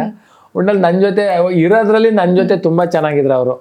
ನಾನು ಕೆಲವೊಂದ್ಸಲ ಎದ್ದು ಹೋಗೋದು ಕಷ್ಟ ಆಗ್ಬಿಡ್ತದೆ, ಏನೋ ಹೇಳ್ತಾನೆ ಅಂತ ಸುಮ್ಮನೆ ಕೇಳಿದೆ. ಕೆಲವೊಂದು ಕಿವಿಲ್ ಕೇಳ್ಕೊಂಡ್ಬಿಟ್ರು ಅಂದ್ರೆ ತಗೊಳಕ್ ಆಗ್ತಿರ್ಲಿಲ್ಲ. ಕೆಲವೊಂದು ಅಷ್ಟೇ ತಗೊಳ್ಳುವೆ, ಇನ್ನು ಕೆಲವೊಂದು ಸುಮ್ಮನೆ ಎದ್ದೋರು ಬೇಜಾರು ಮಾಡ್ಕೊತಾನೆ ಅಂತ ಸುಮ್ಮನೆ ಅನ್ಕ ಸುಮ್ಮನೆ ಇರ್ತಾ ಇದೆ. ಓಕೆ, ಬಿಗ್ ಬಾಸ್ ಮನೆಯಲ್ಲಿ ನಿಮ್ಮ ಫೇವ್ರೇಟ್ ಅಂತ ಇವಾಗ ಯಾರು? ನಾನು ಯಾರ ಜೊತೆನೂ ಜಗಳ ಆಡ್ತಿರೋ ಕಾರಣ ನಾನು ಎಲ್ಲರ ಜೊತೆನೂ ತುಂಬಾ ಚೆನ್ನಾಗಿದ್ದೀನಿ. ಎಲ್ಲರೂ ನಾನು ಅಲ್ಲಿರುವಂಥ ಎಲ್ಲರೂ ನನ್ನ ಅಶ್ವಿನಿ ಮೇಡಮ್ ಅವ್ರು ಆಗ್ಬೋದು, ರಘುಣವ್ರು, ಎಲ್ಲರೂ ನನ್ನ ಅವರು ವಯಸ್ಸಿನಲ್ಲಿ ನನಗೆ ತುಂಬ ದೊಡ್ಡರಾಗಿದ್ರು. ಅಣ್ಣ ಚಂದ್ರಣ್ಣ ಅಂತಲೇ ಕರೀತಾರೆ. ಅಷ್ಟೊಂದು ಪ್ರೀತಿ ಗಳಿಸಿದೆ. ಅಷ್ಟೇಂದಲೂ ನನಗೆ ತುಂಬ ಜಾಸ್ತಿ ಕನೆಕ್ಟ್ ಆದವರು ರಕ್ಷಿತನೇ ನನಗೆ. ರಕ್ಷಿತನ ಬಗ್ಗೆ ತುಂಬ ಖುಷಿ ಆಗ್ತದೆ. ಅಂದರೆ ಎಷ್ಟೋ ಜನ ಆದ್ರೆ ನಾವು ಅಲ್ಲಿರೋಂಥರ ಬಿಗ್ ಬಾಸ್ ನೋಡಿದ್ದಾರೆ, ಬೇರೆ ಬೇರೆ ಸೀಸನ್ ಯಾವ ಥರ ಆಡಿದ್ದಾರೆ, ಹೆಂಗೆ ಬಿಗ್ ಬಾಸ್ ಅಂದ್ರೆ ಏನು, ಯಾವ ಥರ ಆಡಬೇಕು ಅನ್ನೋದು. ಆದ್ರೆ ರಕ್ಷಿತಾ ಅನ್ನೋ ಹುಡುಗಿ ಬಿಗ್ ಬಾಸ್ ಅಂದ್ರೆ ಏನು ಅಂದರೆ ಗೊತ್ತಿಲ್ಲ, ಬಿಗ್ ಬಾಸ್ ಏನು ನೋಡಿಲ್ವಂತೆ ಸತ್ಯವಾಗ್ಲೂ.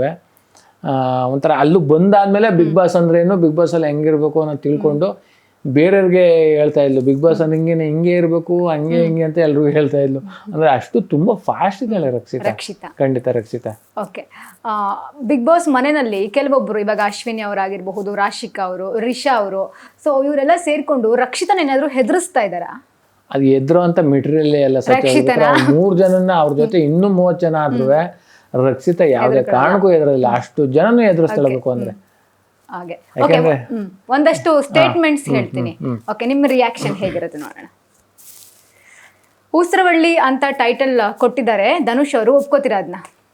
100%. ಯಾಕೆಂದ್ರೆ ಅದೊಂದು ಟಾಸ್ಕ್ ಅಷ್ಟೇನೆ. ಅದ್ರ ಬದಲು ಯಾವುದೇ ಹಾಕಿದ್ರು ನಾನು ಈಗ ಒಳ್ಳೇದನ್ನೋ ರಿಸೀವ್ ಮಾಡ್ತೀನಿ, ಕೆಟ್ಟದನ್ನೋ ರಿಸೀವ್ ಮಾಡ್ಕೊತೇನೆ. ಸುದೀಪ್ ಸರ್ ನಡೆ ನುಡಿ ಅಂತ ಹೇಳಿದಾಗ ಏನ್ ಅನಿಸ್ತು? ನನಗೆ ಈಗ ನಮ್ಮಲ್ಲೇ ಆ ಅಭಿಪ್ರಾಯ ಇಲ್ಲ ಸತ್ಯವಾಗ್ಲೂ. ನಾನು ಆಗ್ಬೋದು, ಕಾವ್ಯ ಆಗ್ಬೋದು, ಗಿಲ್ಲಿ ಆಗ್ಬೋದು, ತುಂಬಾ ಚೆನ್ನಾಗಿದ್ದೀವಿ ನಾವು ಸತ್ಯವಾಗ್ಲೂ. ನಾನು ಗಿಲ್ಲಿ ಹೊರಗಡೆಯಿಂದನೇ ತುಂಬಾ ಆತ್ಮೀಯರು, ಜೊತೆನಲ್ಲಿ ಕಾರ್ಯಕ್ರಮ ಎಲ್ಲ ಮಾಡಿರೋದ್ರಿಂದ ತುಂಬಾ ಆತ್ಮೀಯರು. ಅಣ್ಣಯ್ಯ ಅಂತ ಕಾವ್ಯಗಳು ನಾನು ತಂಗಿ ಅಂತ ಕರಿವೆ. ತುಂಬಾ ತಂಗಿ ಅಣ್ಣ ನೋಡು ಗಿಲ್ಲಿ ನನಗೆ ಬೈತಾನೆ ಅಂದ್ರೆ ಆಗ್ಲ ನನ್ನ ತಂಗಿ ರೇಕ್ಷಿಯ ಮಗ ಹೊಡೆದಾಕ್ಬಿಡ್ತಾನೆ ಹಂಗೆ ಅಂತ. ಅಂದ್ರೆ ಅಷ್ಟು ಚೆನ್ನಾಗಿದ್ದಾರೆ. ನಾವು ಏನೇ ಆದ್ರೂ ಒಂಥರ ಮಜವಾಗಿ ತಗೊಂಡರು. ನಮ್ಮ ಬಗ್ಗೆ ಹೆಂಗೆ ಬೇರೆ ತರದಲ್ಲಿ ಪೋಟ್ರಿ ಆಗಿದೆ ಅಂದ್ರೆ ನನಗೆ ನಮ್ಮ ಬಗ್ಗೆ ಆಗ್ತಿಲ್ಲ ಸತ್ಯವಾಗ್ಲೂ. ಓಕೆ, ಗಿಲ್ಲಿ ಹಾಗೆ ಕಾವ್ಯ ಏನಾದ್ರು ಲವ್ ಮಾಡ್ತಿದ್ದಾರಾ? ಸತ್ಯವಾಗ್ಲಿಲ್ಲ, ಒಳ್ಳೆ ಫ್ರೆಂಡ್ಲಿ ಆಗಿ ಚೆನ್ನಾಗಿದ್ದಾರೆ ಅಷ್ಟೇ. ಗಿಲ್ಲಿ ಅವ್ರಿಗೆ ಲಾಸ್ಟ್ ವೀಕ್ ಮನೆಯವರೆಲ್ಲ ಸೇರ್ಕೊಂಡು ಕಳಪೆ ಕೊಡ್ತಾರೆ. ಸೊ ಅವರು ಕಳಪೆ ಕ್ಯಾಂಡಿಡೇಟಾ? ಅವರು ಕಳಪೆ ಕ್ಯಾಂಡಿಡೇಟ್ ಅಲ್ಲ. ಅವ್ರಿಗೆ ಕಳಪೆ ಕೊಡಕ್ಕೆ ಮೇನ್ ಕಾರಣ ಏನು ಅಂದ್ರೆ ಬಿಗ್ ಬಾಸ್ ಒಂದು ಟಾಸ್ಕ್ ಕೊಟ್ಟಿರ್ತದೆ, ಬಜ್ಜಿ ಬೋಂಡನ ಇಷ್ಟು ಟೈಮಿಂಗ್ಸ್ ಅಲ್ಲಿ ಯಾರು ಚೆನ್ನಾಗಿ ಮಾಡ್ತಾರೆ ಅನ್ನೋ ಥರದಲ್ಲಿ. ಅದನ್ನ ಕೊಟ್ಟಾಗ ಬಿಗ್ ಬಾಸ್ ಟಾಸ್ಕ್ ಕೊಟ್ಟಾಗ ಅದನ್ನ ಯಾವತ್ತೂ ನಾವು ಸಿಲ್ಲಿಯಾಗಿ ಮಾಡಲೇಬಾರ್ದು. ಅದು ಬಿಗ್ ಬಾಸ್ದು ಖಡಕ್ಕು ನಿರ್ಧಾರ. ಏನೋ ಕೊಟ್ಟಿದ್ದೀನಿ ಅಂದರೆ ಅದನ್ನ ಅಷ್ಟೇ ನೀಟಾಗಿ ಮಾಡಬೇಕು ಅಂತ. ಅದು ಇವರ ಗಿಲ್ಲಿಯ ಒಂದು ತರಲೆ ತಮಾಷೆದಲ್ಲಿ ಆ ಟೀಮ್ ಸೋಲ್ತದೆ. ಗಿಲ್ಲಿ ಟೀಮ್ ಸೋಲ್ತದೆ. ಈಗ ಈ ಟೀಮು ನಿನ್ನಿಂದ ಸೋಲ್ತು, ನಾವು ನೀನು ಕರೆಕ್ಟಾಗಿ ಆಡಿದ್ರೆ ನಮ್ಮ ಟೀಮ್ ಗೆಲ್ಬೋದಾಗಿತ್ತು ಅನ್ನೋ ಥರದಲ್ಲಿ ಅದೊಂದು ವಿಚಾರದಲ್ಲಿ ಅವ್ರಿಗೆ ಕಳಪೆ ಕೊಡ್ತಾ ಇದೀನಿ. ಬೇರೆ ಯಾವ ವಿಚಾರದಲ್ಲೂ ಗಿಲ್ಲಿಗೆ ಕಳಪೆ ಕೊಟ್ಟಿಲ್ಲ. ಓಕೆ, ಗಿಲ್ಲಿ ಅವ್ರು ನಿಮ್ಮ ಪ್ರಕಾರ ಹೇಗೆ ಆಟ ಆಡ್ತಿದ್ದಾರೆ? ಚೆನ್ನಾಗಿ ಆಟ ಆಡ್ತಾರೆ. ಇನ್ನೇನಾದ್ರು ಡೆವಲಪ್ಮೆಂಟ್ ಮಾಡ್ಕೊಳ್ಬೇಕಾ?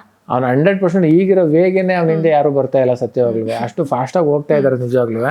ರಕ್ಷಿತನೂ ಅಷ್ಟೇ ಫಾಸ್ಟ್ ಇದ್ದಾರೆ, ಅಶ್ವಿನಿ ಅವರು ಚೆನ್ನಾಗಿ ಹೋಗ್ತಾ ಇದ್ದಾರೆ. ಬಟ್ ಅವ್ರು ಓದಿದ ತಕ್ಷಣ ಇರೋರೆಲ್ಲ ಡಮ್ಮಿ ಅಂತ ಯಾವುದೇ ಕಾರಣಕ್ಕೂ ಜನಗಳು ಅನ್ಕೋಬಾರ್ದು. ನಾನು ಅದ್ರ ಬಗ್ಗೆ ಅಂತ ಹೇಳೋದಿಲ್ಲ. ಯಾಕೆಂದರೆ ಯಾವ ಟೈಮಲ್ಲಿ ಯಾವ್ದು ಬ್ಲಾಸ್ಟ್ ಆಗುತ್ತೆ, ಯಾವ್ದು ಬೇಗ ಹೋಗುತ್ತೆ, ಪುನಃ ಮೇಲಿರೋರು ಕೆಳಗಡೆ ಬರ್ಬೋದು, ಮೇಲಿರೋರು ಕೆಳಗಡೆ ಬರ್ಬೋದು, ಹಿಂಗೆ ಆಗ್ತಾನೆ ಇರುತ್ತೆ. ಅಷ್ಟು ಸ್ಟ್ರಾಂಗ್ ಇದ್ದಾರೆ ಇನ್ನು ಎಲ್ಲರೂ ಕ್ಯಾಂಡಿಡೇಟ್ಸ್. ಓಕೆ, ರಕ್ಷಿತಾ ಅವ್ರನ್ನ ಕಂಡ್ರೆ ಅಶ್ವಿನಿ ಅವ್ರಿಗೆ ಯಾಕೆ ಆಗೋದಿಲ್ಲ ಅಂತ ಅಂದರೆ ಅದೇನೋ ಗೊತ್ತಿಲ್ಲ. ಅಂದರೆ ಏನೋ ಒಂದು ಅಷ್ಟು ಒಂದು ಸಮಾಜದಲ್ಲಿ ಹೆಸರಿರುವಂತಹ ಒಬ್ಬರು ಅಶ್ವಿನಿ ಮೇಡಮ್ ಅವರು. ಯಾಕಂದರೆ ಕನ್ನಡ ಪರ ಹೋರಾಟ ಮಾಡಿದಂತಹ ಒಳ್ಳೆ ನಿಲುವನ್ನು ತಗೊಂಡು ಹೆಸರು ಮಾಡಿರುವಂತಹ ಅಶ್ವಿನಿ ಮೇಡಮ್ ಅವರು ಯಾವುದೋ ಒಂದು ಗೆಜ್ಜೆಯ ವಿಚಾರದಲ್ಲಿ ಏನೋ ತಮಾಷೆ ಮಾಡಬೇಕು ಅಂತ ಹೋಗಿ ಆ ವಿಚಾರದಲ್ಲಿ ಯಾರು ಮಾಡಿದ್ರು ಅಂದಾಗ ಗೆಜ್ಜೆ ಅಳ್ಳಾಡ್ಸಿರೋದುವೇ ರಕ್ಷಿತಾ ಅಂತ ಹೇಳಿ ರಕ್ಷಿತನ ಜೊತೆ ಜಗಳ ಮಾಡಿ ವಾದ ವಿವಾದ ಆಗಿ ಜಗಳ ಆಗಿ ಆ ತಪ್ಪನ್ನ ರಕ್ಷಿತನೇ ಮಾಡಿರೋದು ಅಂತ ಹಾಕಿ ಎಲ್ಲ ಮಾಡಿದಾಗ ಸುದೀಪ್ ಸರ್ ಅದನ್ನ ಯಾರು ತಪ್ಪು ಮಾಡಿದವ್ರು, ಯಾರು ಗೆಜ್ಜೆ ಹಾಕ್ತಾರೆ ಕೂಲಂಕುಷವಾಗಿ ಅದನ್ನ ನೋಡಿದಾಗ ಅದು ತಪ್ಪು ಅಶ್ವಿನಿ ಮೇಡಮ್ ಮತ್ತೆ ಜಾನ್ವಿ ಮೇಡಮ್ ಅವ್ರದ್ದೇ ಅಂತ ಗೊತ್ತಾಗ್ತದೆ. ನಿಮಗೆ ಅದಕ್ಕಿಂತ ಮುಂಚೆ ಗೊತ್ತಿರಲಿಲ್ಲ? ಇಲ್ಲ, ನಮಗೆ ಗೊತ್ತಿತ್ತು. ಅದು ಫಸ್ಟ್ ಕಂಡಿರುತ್ತೆ ನಾನು ಗಿಲ್ಲಿ ಅವರು. ಬಟ್ ಅವತ್ತು ನಾನು ಯಾಕೆ ಆ ವಿಚಾರದಲ್ಲಿ ಎಂಟ್ರಿ ಆಗಲಿಲ್ಲ ಅಂದರೆ ಅವತ್ತು ಡಾಕ್ ಸತೀಶ್ ಸರ್ ನಾಮಿನೇಷನ್ ಆಗಿ ಹೊರಟೋಗ್ಬಿಟ್ಟಿರ್ತಾರೆ. ಅವ್ರದ್ದೆಲ್ಲನೂ ಪ್ಯಾಕ್ ಮಾಡಿ ಸೂಟ್ ಕೇಸ ಕಳಿಸ್ಬೇಕಾಗಿರ್ತದೆ. ಅದು ನನಗೆ ಹೇಳಿರ್ತಾರೆ ಬೇಗ ಸೂಟ್ ಕೇಸು ಪ್ಯಾಕ್ ಮಾಡಿ ಕಳಿಸಿ ಅಂತ. ಅದರಿಂದ ಆ ಥರ ಸುಮ್ಮನೆ ಅದು ಫಸ್ಟು ಅಶ್ವಿನಿ ಮೇಡಮ್ ಅವರೇ ಮಾಡ್ತಾವ್ರೆ ಅಂತ ಕಂಡಿರ್ತತೆ. ನಾನು ಗಿಲ್ಲಿ ನಾವು ಹೊಸ್ಕೊಂಡು ಹಿಂಗೆ ನೋಡ್ತಾ ಇರ್ಬೇಕಾದ್ರೆ ಹಿಂಗೆ ಗಿಲ್ಲಿ ಎಲ್ಲ ಆಡ್ಸೋದು ಇವರೇ ಮಾಡ್ತಾವ್ರೆ ಅಂತ ಅನ್ಕೊಂಡಾಗ ಏನಪ್ಪ ಇವರು ಇಷ್ಟೊಂದು ಒಂದು ಒಳ್ಳೆ ಹೆಸರಿರೋ ಅಂತಾರು ಗಿಲ್ಲಿ ಸೌಂಡ್ ಮಾಡ್ಬಿಟ್ಟು ರಕ್ಷಿತದ ಮೇಲೆ ಹಾಕಿ ಪುನಃ ಅವ್ರ ಮೇಲೆ ಜಗಳ ಮಾಡ್ತಾರೆ. ಏನೇ ಯಾಕೆ ಹಿಂಗೆ ಮಾಡ್ತಾವ್ರೆ ಅಂತ ಅನ್ಸಿರ್ತದೆ. ನೀವು ಆ ಟೈಮಲ್ಲಿ ಏನಾದರೂ ಮಾತಾಡಿದಿದ್ರೆ ಗಿಲ್ಲಿ ಅವ್ರ ಜೊತೆಗೆ ನಿಮಗೂ ಕೂಡ ಒಂದು ಕಿಚ್ಚನ ಚಪ್ಪಾಳೆ ಬರ್ತಿತ್ತಲ್ವಾ? ಇಲ್ಲ, ನಾನು ಅವಾಗ ಯಾಕೆ ಕೇಳಲಿಲ್ಲ ಅಂದ್ರೆ ಸತೀಶ್ ಕೆಡಬಾಬು ಸತೀಶ್ ಅವ್ರು ತುಂಬಾ ಜೊತೆಲೇ ಇದ್ದು ಅವರು ಹೋಗ್ತಾರೆ. ಅವ್ರು ಹೋದಾಗ ಅದೊಂದು ಫೀಲಿಂಗು. ಅಷ್ಟು ಜೊತೆಲೇ ಇಟ್ಕೊಂಡು ಅವ್ರು ನಾವು ಮಾತಾಡ್ಲಿಲ್ಲ. ಅಟ್ಲೀಸ್ಟ್ ಕೊನೆಗಳಿಗೇನಾರು ಅಟ್ಲೀಸ್ಟ್ ಒಂಚೂರು ಮಾತಾಡ್ಬೋದಾಗಿತ್ತು. ಅಷ್ಟೊಂದು ಕಠೋರವಾಗಿ ಅವರು ನಡ್ಕೊಂಡು ನಾನು ನಡ್ಕೊಬಿಟ್ನಲ್ಲ. ಅಟ್ಲೀಸ್ಟ್ ಮಾತಾಡ್ಸಿದ್ರೆ ಏನಾಗಿತ್ತು ಅಂತ ಆ ಗುಂಗಲ್ ಇರ್ತೀನಿ, ಇದ್ರ ಬಗ್ಗೆ ಮಾತಾಡೋಣ ಅಂತ ಇರ್ತೀನಿ. ಆಮೇಲೆ ಇನ್ನೊಂದು ಸೂಟ್ ಕೇಸ ಇಮಿಡಿಯೇಟ್ ಕಳ್ಸೋದಿರ್ತದೆ. ಆ ಒಂದು ಇದರಲ್ಲಿ ಬೆಳಿಗ್ಗೆ ಮಾತಾಡೋಣ ಅಂತ ಸುಮ್ಮನೆ ಆಗ್ತೀನಿ. ಅಷ್ಟರೊಳಗೆ ಇವ್ರದ್ದೆಲ್ಲ ಜೋರಾಗಿ ಜಗಳ ಎಲ್ಲ ಆಗಿ ಸಮಾಧಾನ ಆಯ್ತದೆ. ಸುದೀಪ್ ಸರ್ ನೋಡಿದಾಗ ಇದರಲ್ಲಿ ತಪ್ಪು 100% ಅಶ್ವಿನಿ ಮೇಡಮು ಮತ್ತು ಜಾನ್ವಿ ಮೇಡಮು ಅವರೇ ಮಾಡಿ ಇವಳನ್ನ ಅಳಿಸಿ ಏನು ಮಾಡ್ತಾರೆ ಅಂತ ಹೇಳ್ಬಿಟ್ಟು ನೀವು ತಪ್ಪು ಮಾಡಿದ್ದಾರೆ ಸಾರಿ ಕೇಳಿ ಅಂತ ಹೇಳ್ಬಿಟ್ಟು ಅಶ್ವಿನಿ ಮೇಡಮ್ ಅವರು ಸಾರಿ ಕೇಳ್ತಾರೆ ರಕ್ಷಿತನ್ನ. ಅಲ್ಲಿಂದ ಅವರಿಬ್ರಿಗೂ ಏನೋ ಒಂದು ಸ್ವಲ್ಪ ಮಕಮುಸು ಆಗೋದೇ ಇಲ್ಲ ಆವಾಗಿಂದ. ಓಕೆ, ಇವಾಗ ಅಷ್ಟು ಅಶ್ವಿನಿ ಅವರಿಗೆ ಒಳ್ಳೆ ಹೆಸರಿದೆ, ಸಿನಿಮಾ ಮಾಡಿದ್ದಾರೆ, ಸೀರಿಯಲ್ ಮಾಡಿದ್ದಾರೆ, ಕನ್ನಡ ಪರ ಹೋರಾಟಗಾರ್ತಿ. ಸೊ ಇಷ್ಟೊಂದು ದೊಡ್ಡವರು ಆ ಚಿಕ್ಕ ಹುಡುಗಿ ಜೊತೆಗೆ ಜಗಳಕ್ಕೆ ಹೋಗ್ಬಿಟ್ರಲ್ಲ, ರಿವೆಂಜ್ ತೀರಿಸ್ಕೊಂಡ್ರಲ್ಲ ಅನ್ನೋದು ಒಂದು ಭಾರಿ ಚರ್ಚೆ. ಇದಕ್ಕೆ ನೀವೇನು ಹೇಳ್ತೀರಾ? ಖಂಡಿತ. ಯಾಕೆಂದ್ರೆ ಈಗ ವಯಸ್ಸಿನ ಅಂತರದಲ್ಲಿ ತಗೊಂಡ್ರೆ ರಕ್ಷಿತಗಿಂತ 15-18 ವರ್ಷ ದೊಡ್ಡವರಿದ್ದಾರೆ ಅವರು. ಅಶ್ವಿನಿ ಮೇಡಮ್ ಅವರು ತುಂಬಾ ಹೆಸರಿರೋ ಅಂತಾರು. ಯಾಕಂದ್ರೆ ಕನ್ನಡ ಪರ ಹೋರಾಟಗಾರರು. ಅಲ್ಲಿ ಯಾವುದೋ ಏನೇ ಇಷ್ಟೊಂದು ಚಿಕ್ಕದಾಗಿ ನಡ್ಕೊಬಿಟ್ರಲ್ಲ ಅನ್ನೋ ಥರದಲ್ಲಿ ಈಗ ನಮ್ಗೆ ಹೆಂಗಂತ ಅಲ್ಲಿ ನೋಡ್ದಾಗ ಅನ್ಸೈತೆ ಅಂದ್ರೆ ಕರ್ನಾಟಕ ಜನತೆನೂ ಅವ್ರಿಗೆ ಹಂಗ ಅನ್ಕೊಂಡಿರೋದ್ರಲ್ಲಿ ಏನ್ ತಪ್ಪೇನಿಲ್ಲ. ಯಾವಾಗ್ಲೂ ಹೆಣ್ಣು ಹೆಣ್ಣು ಹೆಣ್ಣು ಅಂತ ಆಚೆ ಮಾತಾಡೋರು, ಹೆಣ್ಣು ಪರ ಹೋರಾಟ ಮಾಡೋರು, ಕನ್ನಡ ಪರ ಹೋರಾಟ ಮಾಡೋರು ಒಂದ್ ಹೆಣ್ಣಿಗೆನೆ ಅಳಿಸ್ಬಿಟ್ರೆ ಚಿಕ್ಕ ಮಗುಗೆ ಪುನಃ ಹುಡುಗಿ ಮೇಲೆನೆ ರಿವೆಂಜ್ ತಪ್ಪನ್ನ ಹೊರಿಸಿದ್ರೆ. ಈ ಮಸಿ ಬಳಿಯೋ ಟಾಸ್ಕ್ ಅಂತ ಬಂದಾಗ್ಲೂ ಅಷ್ಟೇ ಸ್ವಲ್ಪ ಪರ್ಸನಲ್ ಆಗಿ ತಗೊಳ್ತಾರೆ ಅಲ್ವಾ ಅವರು. ಅದೇ ಗೇಮ್ ತರ ಆಡ್ಬೇಕು. 100 ದಿನಕ್ಕೋಸ್ಕರ ನಾವು ಒಂದು ಸಂಬಂಧನ ಹಾಳು ಮಾಡ್ಕೊಳ್ತೀವಿ ಅಂದ್ರೆ ಅದೆಂತ ಗೇಮ್? ಖಂಡಿತ. ಮಸಿ ಬೆಳೆ ವಿಚಾರದಲ್ಲೂ ಅಷ್ಟೇನೆ. ಅವ್ರೇನೋ ತಪ್ಪು ಮಾಡೋರು ಅಂದ್ಬಿಟ್ಟು ಅವ್ರು ಬೆಳೆಯೋದು, ಹಂಗಾರೆ ನೀನ್ ತಪ್ಪು ಮಾಡಿಲ್ವಾ ಅಂತ ಇವ್ರು ಬೆಳೆಯೋದು. ಹಿಂಗೆ ಕೆಲವೊಂದು ಆಗ್ತಾ ಹೋಗ್ತಾ ಇರ್ತದೆ. ನನ್ಗೆ ಯಾರು ಬಳಿನೂ ಇಲ್ಲ, ಯಾಕಂದ್ರೆ ನಾನು ಕರೆಕ್ಟಾಗಿ ಇದ್ದೀನಿ ಅಂತ. ನನ್ಗೆ ಯಾರು ಬಳಿಬೇಕು ಅಂದಾಗ ನಾನು ಗಿಲ್ಲಿಗೂ ಮತ್ತೆ ಕಾವ್ಯಂಗೂ ಬರೀತೀನಿ. ಅದೇನೋ ಮಾಮೂಲಿ ಎಷ್ಟೋ 2-3 ಸಲ ಸುಮ್ಮನೆ ತರಲೆ ತಮಾಷೆಗೆ ಹೋಗಿರೋದ್ರಿಂದ ಒಂದು ಆ ತಮಾಷೆಯಾಗೇನೆ ಅದಾಗ್ತದೆ ಅಷ್ಟೇ. ಅದರಲ್ಲಿ ಆಮೇಲೆ ನಾವು ಏನು ಯಾರು ಬೇಜಾರು ಮಾಡ್ಕೊಂಡಿರಲ್ಲ, ನನ್ನ ತಂಗಿನೂ ಬೇಜಾರು ಮಾಡ್ಕೊಂಡಿರಲ್ಲ, ಗಿಲ್ಲಿನೂ ಬೇಜಾರು ಮಾಡ್ಕೊಂಡಿರಲ್ಲ. ಇಲ್ಲಿ ನೋಡೋ ಜನಗಳು ಅದು ಬೇರೆ ಥರದಲ್ಲಿ ಅರ್ಥೈಸ್ಕೊಂಡ್ರೆ ಅಷ್ಟೇ. ಓಕೆ, ರಕ್ಷಿತಾ ಮಾತಾಡೋದೇ ಫೇಕ್ ಅಂತಾರೆ. ಅವ್ರು ಕನ್ನಡ ಮಾತಾಡೋದಾಗಿರ್ಬಹುದು, ತುಳು ಮಾತಾಡೋದಾಗಿರ್ಬೋದು, ಸುಳ್ಳು ಮಾತಾಡ್ತಾರೆ. ಅವ್ರಿಗೆ ಚೆನ್ನಾಗಿ ಮಾತಾಡೋಕೆ ಬಂದ್ರೂ ವೀಕೆಂಡಲ್ಲಿ ಮಾತ್ರ ಈ ರೀತಿ ಮಾತಾಡೋದು. ಅದರ್ವೈಸ್ ಅವ್ರು ತುಂಬ ಚೆನ್ನಾಗಿ ಕನ್ನಡ ಮಾತಾಡ್ತಾರೆ ಅಂತ ಹೇಳ್ತಾರೆ. ನೀವೇ ಹೇಳ್ಬೇಕಿದೆ ಉತ್ತರ. ಈಗ ನೋಡಿ, ಅವ್ರದ್ದು ಯೂಟ್ಯೂಬ್ನಲ್ಲಿ ಚಾನಲ್ ಮಾಡಿದ್ದಾರೆ ಅವರು. ಅದ್ರಲ್ಲಿ ಸೇಮ್ ಈಗ ಹೆಂಗ್ ಮಾತಾಡಿದ್ರು ಹಂಗೆ ಮಾತಾಡಿದ್ರೆ ಅವ್ರೆ. ಈಗ ಅಲ್ಲಿ ಬೇರೆ ತರ ಮಾತಾಡಿ ಇಲ್ಲಿ ಬೇರೆ ತರ ಆಗಿದ್ರೆ ಅಲ್ಗೂ ಇಲ್ಗೂ ವ್ಯತ್ಯಾಸ ಕಂಡು ಬರೋದು. ಅವಾಗ ಫೇಕ್ ಅಂತ ಹೇಳ್ಬೋದಾಗಿತ್ತು. ಯಾಕೆಂದ್ರೆ ಅಲ್ಲೂ ಹಲವಾರು ವಿಡಿಯೋಸ್ಗಳನ್ನ ಮಾಡಿದ್ದಾರೆ, ಅದ್ರಲ್ಲಿ ಹೆಸರು ಮಾಡಿದ್ದಾರೆ, ಅದರಲ್ಲೂ ಸೇಮ್ ಇದೇ ತರ ಮಾತಾಡಿದ್ದಾರೆ. ಅಂದ್ಮೇಲೆ ಅಲ್ಲೂ ಅದೇ ತರ ಮಾತಾಡ್ತಾವ್ರೆ, ಅಲ್ಲೆಲ್ಲಿ ಫೇಕ್ ಆಗಿ ಸಾಧ್ಯ? ಬಟ್ ಅವರು ರಿಷಾ ಅವರ ಈ ಮಾತನ್ನ ಹೇಳ್ತಾರೆ, ಯಾಕೆ ಅವ್ರಿಗೆ ಹಾಗ ಅನ್ಸಿರ್ಬೋದು? ಗೊತ್ತಿಲ್ಲ, ಅವ್ರು ಏನು ಗಮನಿಸ್ತೇ ಇಲ್ಲ ಅಂತ ಅನಿಸ್ತದೆ ಯಾವ್ದೋ. ಯಾಕಂದ್ರೆ ಇಲ್ಲೂ ನೋಡಿದ್ರೆ ಈಗ ನಿಮ್ನ ನಾನು ಇವತ್ತು ಇಂಟರ್ವ್ಯೂನಲ್ಲಿ ನೋಡಿರ್ತೀನಿ, ಹೇಗೆ ಮಾತಾಡ್ತೀರಿ ಅಂತ ನನಗೆ ಸತ್ಯತೆ ಗೊತ್ತಿರ್ತದೆ. ಹೊರಗಡೆ ಎಲ್ಲ ಮಾತಾಡಿದಾಗ ಇದೇ ತರ ಮಾತಾಡಿದ್ರೆ ಕರೆಕ್ಟ್ ಇವ್ರು ಇರೋದು ಹೇಗೆ ಅಂತ ಅನ್ಕೋತೀನಿ. ಅಲ್ಲಿ ಬೇರೆ ತರ ಮಾತಾಡಿದ್ರೆ ಅಷ್ಟೇ ಅಂತಾನೆ ನನಗೆ ಚೇಂಜಸ್ ಕಾಣೋದು. ಹಂಗೆ ರಕ್ಷಿತರು ಇಲ್ಲೂ ಅದೇ ತರ ಯೂಟ್ಯೂಬ್ನಲ್ಲೂ ಮಾತಾಡಿದ್ದಾರೆ, ಅಲ್ಲೂ ಅದೇ ತರ ಮಾತಾಡಿದ್ದಾರೆ. ಅದರಿಂದ ಅದ್ರಲ್ಲಿ ಯಾವುದೇ ಫೇಕು ಗೀಕು ಅಂತ ಏನಿಲ್ಲ, ಅವ್ರು ಮಾತಾಡೋದೇ ಹಾಗೆ. ಓಕೆ, ರಿಷಾ ಅವರು ಬಿಗ್ ಬಾಸ್ ಮನೆಗೆ ಎಂಟ್ರಿ ಆದಾಗ್ಲಿಂದ ಮನೆಯವರೆಲ್ಲ ನೆಮ್ಮದಿ ಹಾಳಾಗಿದೆ. ಆ ಥರ ಏನಿಲ್ಲ ಪಾಪ, ಆ ಥರ ಒಂದು ಹೆಣ್ಣಿನ ಬಗ್ಗೆ ಆ ಥರ ಮಾತಾಡೋದು ತುಂಬ ತಪ್ಪಾಗ್ಬಿಡ್ತದೆ ಅಲ್ವೇ. ಒಂದು ಹುಡುಗಿ ಬಂದ ತಕ್ಷಣ ಅಂದ್ರೆ ಈಗ ರಿಷಾ ಅವರು ಒಂಥರ ಬಿಗ್ ಬಾಸ್ ಆಡಿ ಗೆಲ್ಲಕ್ಕೆ ಅಂತ ಬಂದವರು ಅಥವಾ ನೆಮ್ಮದಿ ಹಾಳು ಮಾಡಕ್ ಬಂದವರು ಅಲ್ವೇ. ಈಗ ಎಲ್ರೂ ತರನೇ ಅವರು ನಾನು ಗೇಮ್ ಆಡ್ಬೇಕು, ಗೆಲ್ಬೇಕು, ಬಿಗ್ ಬಾಸ್ ವಿನ್ ಆಗ್ಬೇಕು ಅಂತಾನೆ ಎಲ್ಲ ಬಂದಿರೋದು. ಆ ತರ ಒಬ್ಬರ ಮೇಲೆ ಸುಮ್ನೆ ಆಪಾದನೆ ಹೊಸ ತುಂಬಾ ತಪ್ಪಾಗ್ತದೆ. ಇವಾಗ ನಾನು ಎಕ್ಸಾಂಪಲ್ ಕೊಡ್ತೀನಿ.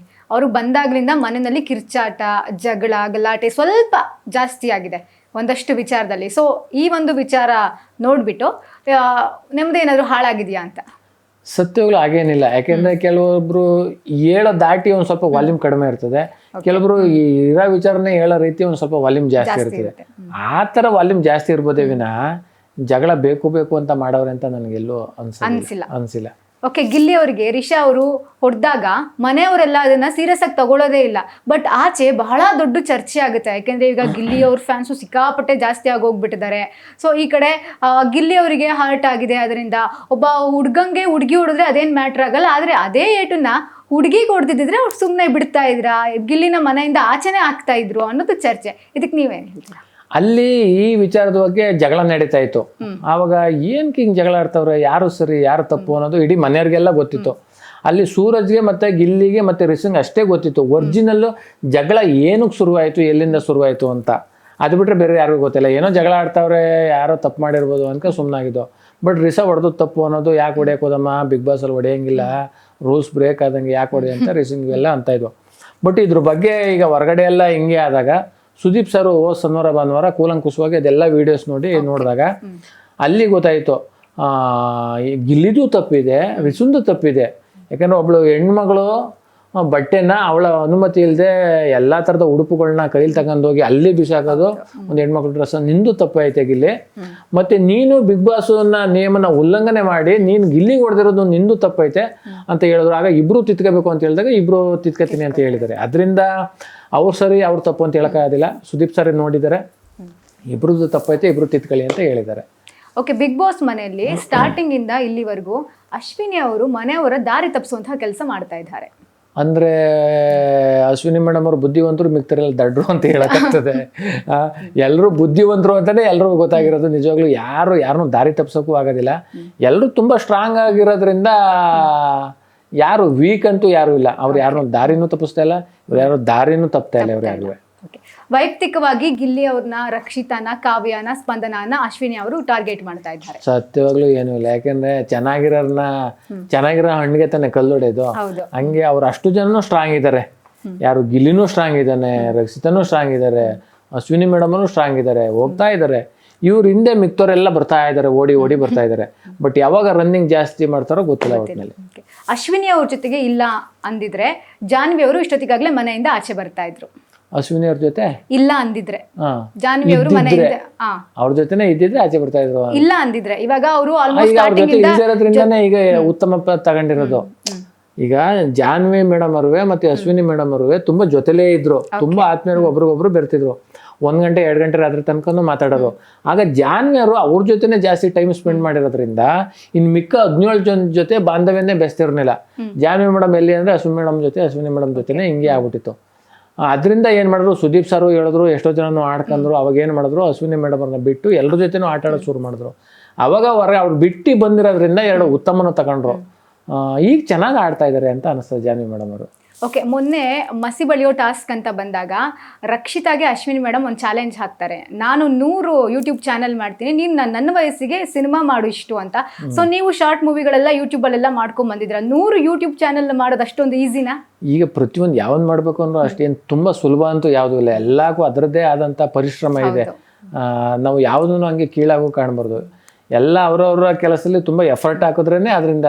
ಯಾಕೆಂದ್ರೆ ಈಗ ರಕ್ಷಿತ್ ಅವರು ಅದರಿಂದ ಬಂದವ್ರೆ ಅಂದ್ರೆ ಅವ್ರು ಬಿಗ್ ಬಾಸ್ ಬಂದಿರೋದು ಅದೇ ಕಾರಣ. ಅವ್ರ ಕೆಲಸದಲ್ಲಿ ಅವರು ತುಂಬಾ ಹೆಸರು ಮಾಡಿರೋದ್ರಿಂದ ಯೂಟ್ಯೂಬ್ ಅಲ್ಲಿ ಅವ್ರು ಬಿಗ್ ಬಾಸ್ ಬಂದವ್ರೆ. ಅಶ್ವಿನಿ ಮೇಡಮ್ ಅವರು ಅವರ ಹೋರಾಟದಲ್ಲಿ ಹೆಸರು ಮಾಡಿರೋದ್ರಿಂದ ಬಿಗ್ ಬಾಸ್ ಬಂದವ್ರೆ. ಎಲ್ಲರೂ ಸರಿ ಸಾಮಾನ್ಯ, ಅವ್ರವ್ರ ವೃತ್ತಿನಲ್ಲಿ ಎಲ್ಲರೂ ಸ್ಟ್ರಾಂಗೇನೆ, ಯಾವುದು ಮೇಲಲ್ಲ ಯಾವುದು ಕೀಳಲ್ಲ. ಓಕೆ, ನಿನ್ನೆ ಸುದೀಪ್ ಸರ್ ಒಂದು ಪ್ರಶ್ನೆ ಕೇಳ್ತಾರೆ, ಲೆಟರ್ ಯಾಕೆ ನಿಮಗೆ ಅಷ್ಟೊಂದು ಎಮೋಷನಲ್ ಆಗಿತ್ತು ಅಂತ. ಸೊ ಒಬ್ಬೊಬ್ರು ಒಂದೊಂದು ಕಾರಣಗಳನ್ನ ಕೊಡ್ತಾರೆ. ಸೊ ಅದರಲ್ಲಿ ನೀವು ಕೊಡೋ ಕಾರಣ ಬಹಳ ತೂಕವಾಗಿರುತ್ತೆ, ಮತ್ತೆ ನೀವು ತುಂಬಾ ಎಮೋಷನಲ್ ಆಗ್ತೀರಾ. ಅಷ್ಟೊಂದು ಲೆಟರ್ ಮಿಸ್ ಆದಾಗ ಆ ಕ್ಷಣ ಏನ್ ಅನ್ನಿಸ್ತು? ಈಗ ಅದು ನನಗೆ ಏನಕ್ಕೆ ಅಷ್ಟೊಂದು ತುಂಬಾ ಎಮೋಷನಲ್ ಆದೆ ಅಂತ ಅಂದ್ರೆ, ನನಗೆ ನಮ್ಮ ತಂದೆ ತೀರೋಗಿ 12 ವರ್ಷ ಆಯ್ತು. ನನಗೆ ಅವ್ರಿಗೆ ನಮ್ಮ ತಂದೆಗೆ ಹುಷಾರಿರಲಿಲ್ಲ. ಅವರು ಆಪರೇಷನ್ ಮಾಡಿದಾಗ ಗಂಟ್ಲು ವಾಯ್ಸ್ ಹೊಂಟೋಗ್ಬಿಡ್ತಿದೆ, ಅವ್ರಿಗೆ ಮಾತು ಬರೋದಿಲ್ಲ ನಮ್ಮ ತಂದೆಯವ್ರಿಗೆ. ಅವರು ಕೊನೆ ಟೈಮ್ನಲ್ಲಿ ನನ್ನ ಜೊತೆ ಮತ್ತು ನನ್ನ ತಮ್ಮನ ಜೊತೆ ಆಗ್ಬೋದು, ನಮ್ಮ ತಾಯಿ ಜೊತೆ ಆಗ್ಬೋದು, ಏನಾರು ಮಾತಾಡಬೇಕು ಅಂದ್ರೆ ಬರ್ದು ಹೇಳೋರು ಹಿಂಗೆ ಅಂತ. ಆಮೇಲೆ ಅವ್ರು ಕೊನೆ ಟೈಮ್ನಲ್ಲಿ ಒಂದು ಪತ್ರ ಬರೀತಾರೆ, ಅದು ಓದಿ ಅರ್ಥ ಮಾಡ್ಕೊಳ್ಳಿ, ನಾನು ಮಾತಾಡಿ ಹೇಳೋಕ್ಕಾಗದಿಲ್ವಲ್ಲ ಅಂತ. ಅದರಲ್ಲಿ ತುಂಬ ಅಂದರೆ ಅರ್ಥಗರ್ಭಿತವಾಗಿ ಬರ್ದಿರೋದು, ನಿಮ್ಮ ತಾಯಿನ ಚೆನ್ನಾಗಿ ನೋಡ್ಕೊಳಪ್ಪ, ನಾನು ಇಲ್ಲಿ ಗಂಟು ಚೆನ್ನಾಗಿ ನೋಡ್ಕೊಂಡಿದ್ದೀನಿ,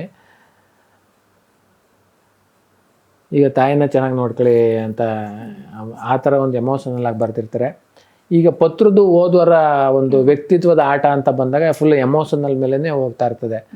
ಅವಾಗ ಏನು ಮಾಡ್ತಾರೆ, ಆ ಪತ್ರನ ಎಲ್ಲಿ ನಮ್ಮ ತಂದೆ ಬರ್ದಿರೋ ಅಂತಂದು ನಾನು ತುಂಬ ಜೋಪಾನವಾಗಿ ಕಾಪಾಡ್ಕೊಂಡಿದ್ದೀನಿ 12 ವರ್ಷದಿಂದ. ನಮ್ಮ ತಂದೆ ಕೊನೆ ಪತ್ರವ ಅಂತ ಅವರು ಅಲ್ಲಿಗೆ ಹಾಕಿ ಎಲ್ಲಿ ಒರಿಜಿನಲ್ ಹರಿದಾಕ್ಬಿಟ್ಟರು ಅನ್ನೋದು ನನಗೆ ಕಾಡಕ್ಕೆ ಶುರುವಾಗೋಯ್ತು. ನನಗೆ ಏನಪ್ಪ ನಮ್ಮ ತಂದೆ ಕೊನೆ ಪತ್ರ ಅದನ್ನೆಲ್ಲ ಹರಿದಾಕ್ಬಿಟ್ಟರು, ಒಂದು ಕಡೆ ಕಾಡಕ್ಕೆ ಶುರುವಾಯಿತು.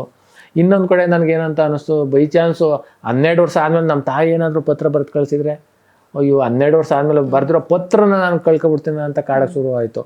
ಅದರಿಂದ ಅಳುವು ನನಗೆ ಇದಕ್ಕಿದ್ದಂಗೆ ಜಾಸ್ತಿ ನನಗೆ ಬಂದ್ಬಿಡ್ತು ನನಗೆ.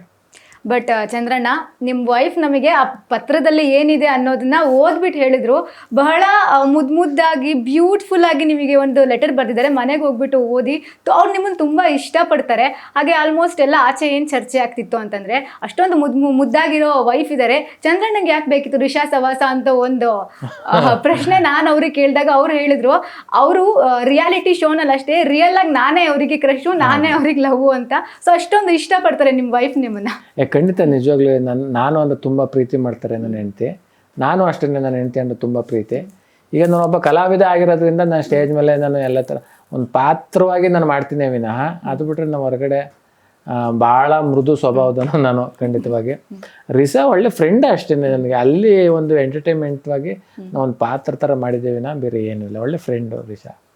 ಓಕೆ, ಸುದ್ದಿ ಅವ್ರು ಏನು ಆಟ ಆಡ್ತಿದ್ದಾರೆ ನಿಮ್ಮ ಪ್ರಕಾರ? ಅವರು ತುಂಬ ಚೆನ್ನಾಗಿ ಫಸ್ಟಿಂದ ಬಿಗಿನಿಂಗಿಂದನೂ ತುಂಬ ಚೆನ್ನಾಗಿ ಆಡ್ಕೊ ಬಂದಿದ್ದಾರೆ. ಒಂದು ರಕ್ಷಿತಿನ ಒಂದು ವಿಚಾರದಲ್ಲಿ ಸುದೀಪ್ ಸರ್ ಅವ್ರಿಗೇನೋ ಬೈದಾಗ ಅವಾಗಿನಿಂದ 2 ವಾರದಿಂದ ಫುಲ್ಲು ಡೆಲ್ ಆಗಿಬಿಟ್ಟಿದ್ದಾರೆ. ಈ ಥರ ಅನ್ಸ್ಕೊಬಿಟ್ನಲ್ಲ ಅನ್ನೋ ಥರದಲ್ಲಿ ತುಂಬ ಡೆಲ್ ಆಗಿದ್ದಾರೆ. ಓಕೆ, ನಾನು ಒಂದಷ್ಟು ಹೇಳ್ತೀನಿ, ಅದು ಯಾರಿಗೆ ಕ್ಯಾರೆಕ್ಟರ್ ಸೂಟ್ ಆಗುತ್ತೆ ಅಂತ ನೀವು ಹೇಳಬೇಕು. ಓಕೆನಾ? ಅವಿವೇಕಿ ಆ ಥರದ್ದು ಯಾರಿಗೂ ಸೂಟ್ ಆಗಲ್ಲ. ಯಾಕೆ ಅಂತಂದ್ರೆ ಅದೊಂದು ಟಾಸ್ಕ್ ಆಗಿತ್ತು ಅಷ್ಟೇ. ಆ ಟಾಸ್ಕ್ನಲ್ಲಿ ಆ ಗೇಮಲ್ಲಿ ಒಂದಷ್ಟು ಬೋರ್ಡ್ಗಳಿರೋದು, ಅವಿವೇಕಿ ಅಥವಾ ಇನ್ನೊಂದು ಯಾವುದು ಕೋಪಿಷ್ಟ, ಆಮೇಲೆ ವಿಸರ್ಜಂತು, ಆ ಥರ ಈ ಥರ. ಅದು ಆ ಟಾಸ್ಕಲ್ಲಿ ಅಷ್ಟೇ ಅನಿವಾರ್ಯದಿಂದ ಒಬ್ಬೊಬ್ರಿಗೆ ಹಾಕ್ಬೇಕಾದಂಥ ಒಂದು ಸಂದರ್ಭ ಕೂಡ ಬರ್ತೈತೆ ವಿನಃ ಅದು ಹೊರತುಪಡಿಸಿ ನಿಜವಾಗ್ಲೂ ಯಾರಿಗೆ ಯಾವ ಬೋರ್ಡು ಸೂಟ್ ಆಗಲ್ಲ. ಯಾವುದು ಸೂಟ್ ಆಗಲ್ಲ, ಸತ್ಯವಾಗ್ಲು ಯಾರಿಗೆ ಯಾವ ಬೋರ್ಡು ಸೂಟ್ ಆಗೋದಿಲ್ಲ. ಬುದ್ಧಿವಂತ ಅದೇ ನಾನು ಹೇಳಿದ್ನಲ್ಲ, ಯಾರಿಗೆ ಯಾವುದು ಸೂಟ್ ಆಗೋದಿಲ್ಲ. ಎಲ್ಲರೂ ತುಂಬ ಬುದ್ಧಿವಂತರು, ಎಲ್ಲರೂ ಒಳ್ಳೆಯರೆ. ಆ ಗೇಮ್ಗೋಸ್ಕರ ಆ ಟೈಮ್ನಲ್ಲಿ ಆ ಸಿಚುವೇಶನ್ಗೋಸ್ಕರ ಅಷ್ಟೇ ಅಲ್ಲಿ ಏನೋ ಒಂದು ಜಗಳ ತಾಪ ಆಗ್ತದೆ ಬಿಟ್ಟರೆ, ಅದು ಆ ಗೇಮ್ನ ಹೊರತುಪಡಿಸಿ ನಾವು ಹೊರಗಡೆ ಬಂದಾಗ ಎಲ್ಲರೂ ಜೊತೆಯಲ್ಲೇ ಊಟ ಮಾಡ್ತಾಯಿದ್ದೋ, ಜೊತೆಯಲ್ಲೇ ತರಲೆ ತಮಾಷೆ ಮಾಡ್ತಿದ್ದೋ, ಎಲ್ಲ ಮಲಗ್ತಾಯಿದ್ದೋ. ಇನ್ನೂ ಯಾರು ಗೇಮ್ ಸ್ಟಾರ್ಟ್ ಮಾಡಿಲ್ಲ? ಇನ್ನೂ ಗೇಮ್ ಯಾರು ಸ್ಟಾರ್ಟ್ ಮಾಡಿಲ್ಲ ಅಂದರೆ ಈ ಕಡೆಯಿಂದ ಬತ್ತು ಅಂದರೆ ಮಾಳು ಇನ್ನೂ ಶುರು ಮಾಡಿಲ್ಲ. ಈ ಕ್ಯಾಪ್ಟನ್ ಆದಮೇಲೆ ಒಂದು ಸ್ವಲ್ಪ ಶುರುವಾಗಿದೆ. ಅಭಿ ಇನ್ನೂ ಶುರು ಮಾಡಿಲ್ಲ. ಧನೋರು ಇನ್ನೂ ಬೇಕು. ಆಮೇಲೆ ಸ್ಪಂದನ ಶುರು ಮಾಡಬೇಕು. ಆಮೇಲೆ ಧ್ರುವಂತೂ ಶುರು ಮಾಡಬೇಕು. ಜಾನ್ವೇರು ಶುರು ಮಾಡಬೇಕು. ಆಮೇಲೆ ಕಾಕ್ರೋಜರು ಇದ್ದರು ಫುಲ್ ಡೌನ್ ಆಗ್ತಾವ್ರೆ, ಹಂಗಾಗ್ಬಾರ್ದು, ಶುರು ಮಾಡಬೇಕು ಅಂತ ಅನಿಸ್ತದೆ. ಇದು ಲಾಸ್ಟ್ ಸೆಗ್ಮೆಂಟ್, ಇದಕ್ಕೆ ನೀವು ಆನ್ಸರ್ ಮಾಡಲೇಬೇಕು, ಯಾರ್ಯಾರು ಹೆಂಗೆ ಅಂತ. ಓಕೆನಾ? ಕುತಂತ್ರಿ, ಅದೇ ನಾನು ಹೇಳದ್ನಲ್ಲ, ಇವಾಗ ನೀವು ಹೇಳ್ಬೇಕು ಯಾರು ಅಂತ. ಅದ್ ಕೊಟ್ರೆ ನಾನು ಸುಮ್ಮನೆ ಅವ್ರ ಬಗ್ಗೆ ಅಪಪ್ರಚಾರ ಮಾಡ್ದಂಗೆ ಆಗುತ್ತೆ ಸತ್ಯವಾಗ್ಲು. ಯಾಕೆಂದ್ರೆ ಈಗ ನನ್ನ ಜೊತೆ ನೀವು ಚೆನ್ನಾಗಿದ್ದಾಗ ಒಳ್ಳೆ ಫ್ರೆಂಡ್ ಅಂತಾನೆ ಹೇಳ್ಬೇಕೇ ವಿನ ನೀವು ನನಗೆ ಯಾವ್ದು ಒಳ್ಳೆ ಮಾತಾಡ್ಸ್ಬೇಕಾದ್ರೆ ಪ್ರೀತಿ ವಿಶ್ವಾಸದಿಂದ ಮಾತಾಡ್ಸಿದ್ರಿ, ನಾನು ಹಂಗೆ ಮಾತಾಡಿದ್ದೀನಿ. ಅದರಿಂದ ನನಗೆ ಯಾವ ಹೆಸರು ಸೂಟ್ ಆಗೋದಿಲ್ಲ. ಎಲ್ಲರೂ ನನ್ನ ಜೊತೆ ಚೆನ್ನಾಗಿರು, ಬೇರೆಯವ್ರಿಗೆ ಬೇರೆದು ಕೊಡ್ಬೋದು. ಬಟ್ ನಾನು ಹಂಗ, ಯಾಕಂದ್ರೆ ನೀವೇ ನೋಡಿರ್ತೀನಿ ನಾನು ಯಾರ ಜೊತೆ ಜಗಳ ತಾಪ ಈ ಥರದ್ದು ಏನು ಮಾಡ್ಕೊಂಡಿಲ್ಲ. ಎಲ್ಲರೂ ನನ್ನ ಪ್ರೀತಿಯಿಂದ ಚಂದ್ರಣ್ಣ ಅಂತ ಕರೀತಾರೆ, ನಾನು ಪ್ರೀತಿಯಿಂದ ಅಪಿ ಅಂತ ಕರಿತೀನಿ. ಈಗ ಆಚೆ ಬಂದಿದ ತಕ್ಷಣ ಕುತಂತ್ರ ಅಂತ ಕೊಟ್ರೆ ತುಂಬಾ ಅವಮಾನ ಮಾಡ್ದಂಗೆ ಆಗ್ಬಿಡ್ತದೆ ಒಂದು ಸ್ನೇಹ ಸಂಬಂಧಕ್ಕೆ. ಓಕೆ, ಇದು ಬೇಡ, ಬೇರೆ ಕೇಳ್ತೀನಿ. ಖಂಡಿತ. ಟಾಸ್ಕ್ ಮಾಸ್ಟರ್ ಯಾರು? ಟಾಸ್ಕ್ ಮಾಸ್ಟರ್ ಅಂದ್ರೆ ಒಬ್ಬರನ್ನೇ ಹೇಳಕ್ಕೆ ಬರೋದಿಲ್ಲ. ತುಂಬಾ ಟಾಸ್ಕ್ ಆಡೋದ್ರಲ್ಲಿ ತುಂಬಾ ಸ್ಟ್ರಾಂಗ್ ಅಂದ್ರೆ ಧನು. ಅದು ಬಿಟ್ರೆ ರಘು ಅಣ್ಣವರು, ಆಮೇಲೆ ಸೂರಜು ಇದ್ದಾರೆ, ಅಭಿಯರು ಇದ್ದಾರೆ. ತುಂಬಾ 4 ಜನ ತುಂಬಾ ಸ್ಟ್ರಾಂಗು ಅಂದ್ರೆ ಒಂದು ಧನುಷು, ಇನ್ನೊಂದು ರಘು ಅಣ್ಣವರು. ಸ್ಟ್ರಾಟಜಿ ಯೂಸ್ ಮಾಡ್ತಾ ಇರೋದು? ಸ್ಟ್ರಾಟಜಿ ಅಂದ್ರೆ ಒಂದು ಗೇಮ್ಗಳೆಲ್ಲ ತುಂಬಾ ಬುದ್ಧಿವಂತಿಕೆಯಿಂದ ತುಂಬಾ ಆಡೋರು ಅಂದ್ರೆ ಕಾಕ್ರೋಚ್ ಸುಧೀರ್ ಅಣ್ಣ. ಅವ್ರು ಏನು ಗೇಮ್ ಆಡ್ಲಿಲ್ಲ ಅಂದ್ರು ಅದ ಇದು ಪಡ್ಕೊಂಡ್ರು, ಎಷ್ಟೋ ಜನ ಹಸುರ ಆದ್ರು, ಎಷ್ಟೆಷ್ಟೋ ಒಂದು ಏನೋ ಒಂದು ಪಡ್ಕೊಂಡ್ರು. ಇದೆಲ್ಲ ಒಂದು ಇದರಿಂದ ಬುದ್ಧಿವಂತಿಕೆಯಿಂದ. ಅಂದ್ರೆ ಎಲ್ರು ಹೇಳ್ತಾರೆ ಗಿಲ್ಲಿ ಅವರು ಒಂದು 2 ವಾರದಿಂದ ಎಲ್ಲದೂ ಕೂಡ ಓವರ್ ಆಗಿ ಮಾಡ್ತಾ ಇದ್ದಾರೆ, ಅತಿರೇಕವಾಗಿ ಮಾಡ್ತಾ ಇದ್ದಾರೆ ಅಂತ. ಸೊ ನಿಮಗೆ ಹೇಗೆ ಅನ್ಸುತ್ತೆ? ಇಲ್ಲ, ಅತಿರೇಕ ಅಂತ ಅನ್ಸೋದಿಲ್ಲ. ಅವ್ರಿಗೆ ರಘುವಣ್ಣವ್ರ ಜೊತೆ ಒಂದು ಸ್ವಲ್ಪ ಮನಸ್ತಾಪ ಆಗಿತ್ತು. ಆಮೇಲೆ ರಘುವಣ್ಣವ್ರು ಬಿಟ್ರೆ ಧ್ರುವನ್ ಜೊತೆ ಮನಸ್ತಾಪ ಆಗಿತ್ತು, ಅಶ್ವಿನಿ ಮೇಡಮ್ ಅವ್ರ ಜೊತೆ ಮನಸ್ತಾಪ ಆಗಿತ್ತು. ಏನಕ್ಕೆ ಅಂದ್ರೆ ಅವ್ರು ತುಂಬಾ ಹಾಸ್ಯ ಕಲಾವಿದ ಗಿಲ್ಲಿ ನಟ. ಅವ್ರಿಗೆ ತುಂಬಾ ಚೆನ್ನಾಗಿ ಮಾಡಿದ್ರೆ ಅಲ್ಲಿರೋರಾಗ್ಬೋದು, ಇಡೀ ಕರ್ನಾಟಕ ಜನ ತುಂಬಾ ಖುಷಿ ಪಡ್ತಾರೆ, ಎಂಜಾಯ್ ಮಾಡ್ತಾರೆ. ಆದರೆ ಅವ್ರನ್ನೇ ಒಂದು ಸ್ವಲ್ಪ ಅಂದರೆ ಅವ್ರನ್ನ ರೇಗಿಸ್ದಂಗೆ ಮಾಡಿದಾಗ ನನ್ನ ಯಾಕೆ ರೇಗಿಸ್ ಮಾಡ್ತೀಯ ಅಂದ್ಬಿಟ್ಟು ಧ್ರುವಂತರು ಅವ್ರ ಮೇಲೆ ಜಗಳಕ್ಕೆ ಬಿಟ್ಟಿದ್ರು, ರಘುವಣ್ಣವ್ರಿಗೆ ಜಗಳಕ್ಕೆ ಬಿದ್ದಿದ್ರು, ಅಶ್ವಿನಿ ಮೇಡಮ್ ಅವ್ರು ಜಗಳಕ್ಕೆ ಬಿದ್ದಿದ್ರು. ನೀವು ಆಚೆ ಬಂದ್ಮೇಲೆ ನೋಡಿದ್ರೆ ರಕ್ಷಿತಾ ಹಾಗೆ ಗಿಲ್ಲಿ ಅವರಿಗೆ ಸಿಕ್ಕಾಪಟ್ಟೆ ಸಪೋರ್ಟ್ ಸಿಗ್ತಾ ಇದೆ, ಏನು ಅನ್ನಿಸ್ತು? ತುಂಬ ಖುಷಿ ಆಗ್ತದೆ. ಯಾಕೆಂದರೆ ನಾನು ಇನ್ನೂ ನೋಡೇ ಇಲ್ಲ ಇಲ್ಲಿ ಯಾವ ಸೋಷಿಯಲ್ ಮೀಡಿಯಾ. ನನಗೆ ಅಲ್ಲೇ ಅನಿಸಿತ್ತು ಇವ್ರು 3 ಜನ ನಿಜವಾಗ್ಲೂ ಸ್ಟ್ರಾಂಗ್ ಇದ್ದಾರೆ ಅಂತಲೇ ಅನ್ನಿಸ್ತು. ಓಕೆ, ಈಗ ಒಂದು ಸ್ಟೇಟ್ಮೆಂಟ್ ಇದು ಆಚೆಯಿಂದ ಬಂದಿರಬಹುದು ಅಥವಾ ಮನೆಯಲ್ಲೇ ಯಾರಾದ್ರೂ ಹೇಳಿರಬಹುದು. ಈ ಡಬಲ್ ಮೀನಿಂಗ್ ಕಾಮಿಡಿ ಇಲ್ದಲೇ ಇದ್ದಿದ್ದಕ್ಕೆ ಚಂದ್ರಪ್ರಭು ಅವರು ಬಿಗ್ ಬಾಸ್ ಮನೆಯಿಂದ ಆಚೆ ಬಂದ್ರು ಅಂತ ಒಪ್ಕೋತೀರಾ? ಹಂಗೇನಿಲ್ಲ, ನಾನು ಇಲ್ಲಿ ಸ್ಟೇಜ್ ಮೇಲೆ ಅಷ್ಟೇ ಡಬಲ್ ಮೀನಿಂಗ್ ಅದು ಇದು ಅಂತ ಮಾಡೋದು. ಬಟ್ ಅದುವೇ ನಾನು ಅದು ಮಾಡಬೇಕು ಅಂದರೂ ಒಬ್ಬರು ರೈಟ್ರು ಬರ್ದಿರ್ತಾರೆ, ಯಾರೋ ಒಬ್ರು ನಮಗೆ ಡೈರೆಕ್ಟ್ರು ಏನು ಮಾಡಿರ್ತಾರೆ ಇದು ಹೇಳಿ ಅಂತ ಹೇಳಿರ್ತಾರೆ. ನಾನೇ ಸುಮ್ಮನೆ ಏಕಾಏಕಿನೇ ವೇದಿಕೆ ಮೇಲೆ ಹೇಳಕ್ ಸಾಧ್ಯನೇ ಇಲ್ಲ. ಯಾಕಂದ್ರೆ ರೈಟ್ರು ಬರ್ದಿರ್ತಾರೆ, ಅದು ಒಂದ್ಸಲ ಅದಕ್ಕೆ ಸಂಬಂಧಪಟ್ಟ ಡೈರೆಕ್ಟ್ರು ನೋಡಿರ್ತಾರೆ, ಓಕೆ ಇದು ಮಾಡಲಿ ಚನ್ನಪ್ರಭಾ ಅಂದಿರ್ತಾರೆ. ಆದರೆ ನಾನು ಒಂದು ಸ್ವಲ್ಪ ಜಾಲಿಯಾಗಿರೋದ್ರಿಂದ ವೇದಿಕೆ ಮೇಲೆ ಈಗ ಫಸ್ಟ್ ನೈಟು ಸ್ಕಿಟ್ ಆಗ್ಬೋದು, ಡಬಲ್ ಮೀನಿಂಗ್ ಆಗೋವೆಲ್ಲ ಅತಿ ಹೆಚ್ಚು ನನಗೆ ಬರ್ತಾಯಿತ್ತು ಅಷ್ಟೇ. ಓಕೆ, ನಿಮ್ಮ ಪ್ರಕಾರ ಯಾರು ವಿನ್ ಆಗ್ಬೋದು? ಸತ್ಯವಾಗ್ಲೂ ಗೊತ್ತಿಲ್ಲ, ಅದು ಹೇಳೋದು ತಪ್ಪಾಗ್ಬಿಡ್ತದೆ. ಈ ಒಂದು 6 ವೀಕಲ್ಲಿ ಇವ್ರು 3 ಜನ ಸ್ಟ್ರಾಂಗ್ ಅವ್ರೆ. ಇನ್ನೂ 10 ವಾರ ಇರೋದ್ರಿಂದ ಜರ್ನಿ ಹೆಂಗಾದ್ರೂ ಏರುಪೇರು ಆಗ್ಬೋದು. ಯಾರು ಚೆನ್ನಾಗಿ ಆಡ್ತಾರೆ ಅವ್ರನ್ನ ಕರ್ನಾಟಕ ಜನತೆ ಗೆಲ್ಲಿಸ್ತದೆ ಅಂತ ನಾನು ಹೇಳಕ್ ಇಷ್ಟಪಡ್ತೀನಿ.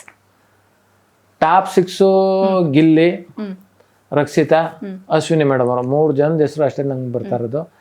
ಇನ್ನು ಮಿಕ್ತರೆಲ್ಲ ಗೇಮ್ ಶುರು ಮಾಡಬೇಕು ಅಂತ ಅನಿಸ್ತದೆ. ಓಕೆ, ರಕ್ಷಿತಾಗೆ ಅಶ್ವಿನಿ ಮೇಡಮ್ ಹೇಳ್ತಿರ್ತಾರೆ ಕೈ ಇಟ್ಕೊಂಡು ಕುತ್ಕೊಳ್ತೀಯ ಮಾತಾಡ್ತೀಯ ಅಂತ. ಯಾರದು? ನಾವಂತೂ ನೋಡಿಲ್ಲ ಅಲ್ಲಿ.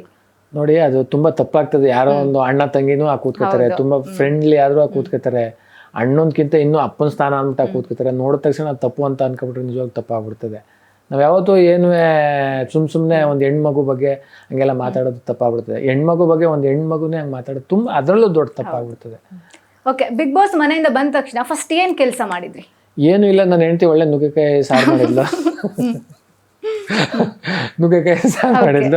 ನುಗ್ಗೆಕಾಯಿ ಸಾಂಬಾರು ಒಳ್ಳೆ ಊಟ ಮಾಡಿದೆ. ಊಟ ಮಾಡ್ತಾ ಎಲ್ಲರ ಒಂದು ಯೋಗಕ್ಷೇಮ ವಿಚಾರಿಸ್ಕೊಂಡೆ. ಅವ್ರು ಹೇಗವ್ರೆ, ಈಗ ಅವ್ರೆ ಅಪ್ಪ ಅಮ್ಮ ಮಾವ ಎಲ್ಲ ಅಂತ ಎಲ್ಲರೂ ಚೆನ್ನಾಗವ್ರೆ ಅಂತ ಅನ್ನಿಸ್ತು. ಅಚ್ಚಕಟ್ಟ ಮಲಿಕೊಂಡು ಬೆಳಗ್ಗೆ ಎದ್ದು ಇಲ್ಲಿಗೆ ಬಂದೆ ಅಷ್ಟೇ. ಓಕೆ, ನೆಕ್ಸ್ಟ್ ಬಿಗ್ ಬಾಸ್ ನೋಡ್ತೀರಾ?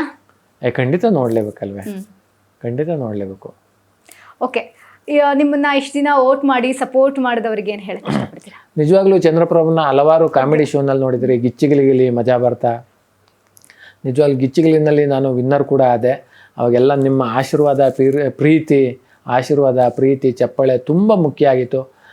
ಬಿಗ್ ಬಾಸ್ನಲ್ಲೂ ನಿಮ್ಮ ನನಗೆ ಚಪ್ಪಾಳೆ ಕೊಟ್ಟಿದ್ದೀರಾ, ವೋಟ್ ಕೊಟ್ಟಿದ್ದೀರಾ, ಪ್ರೀತಿ ತೋರಿದ್ದೀರಾ, ತಪ್ಪಾದಾಗ ತಿದ್ದಿ ಹೇಳಿದ್ದೀರಾ.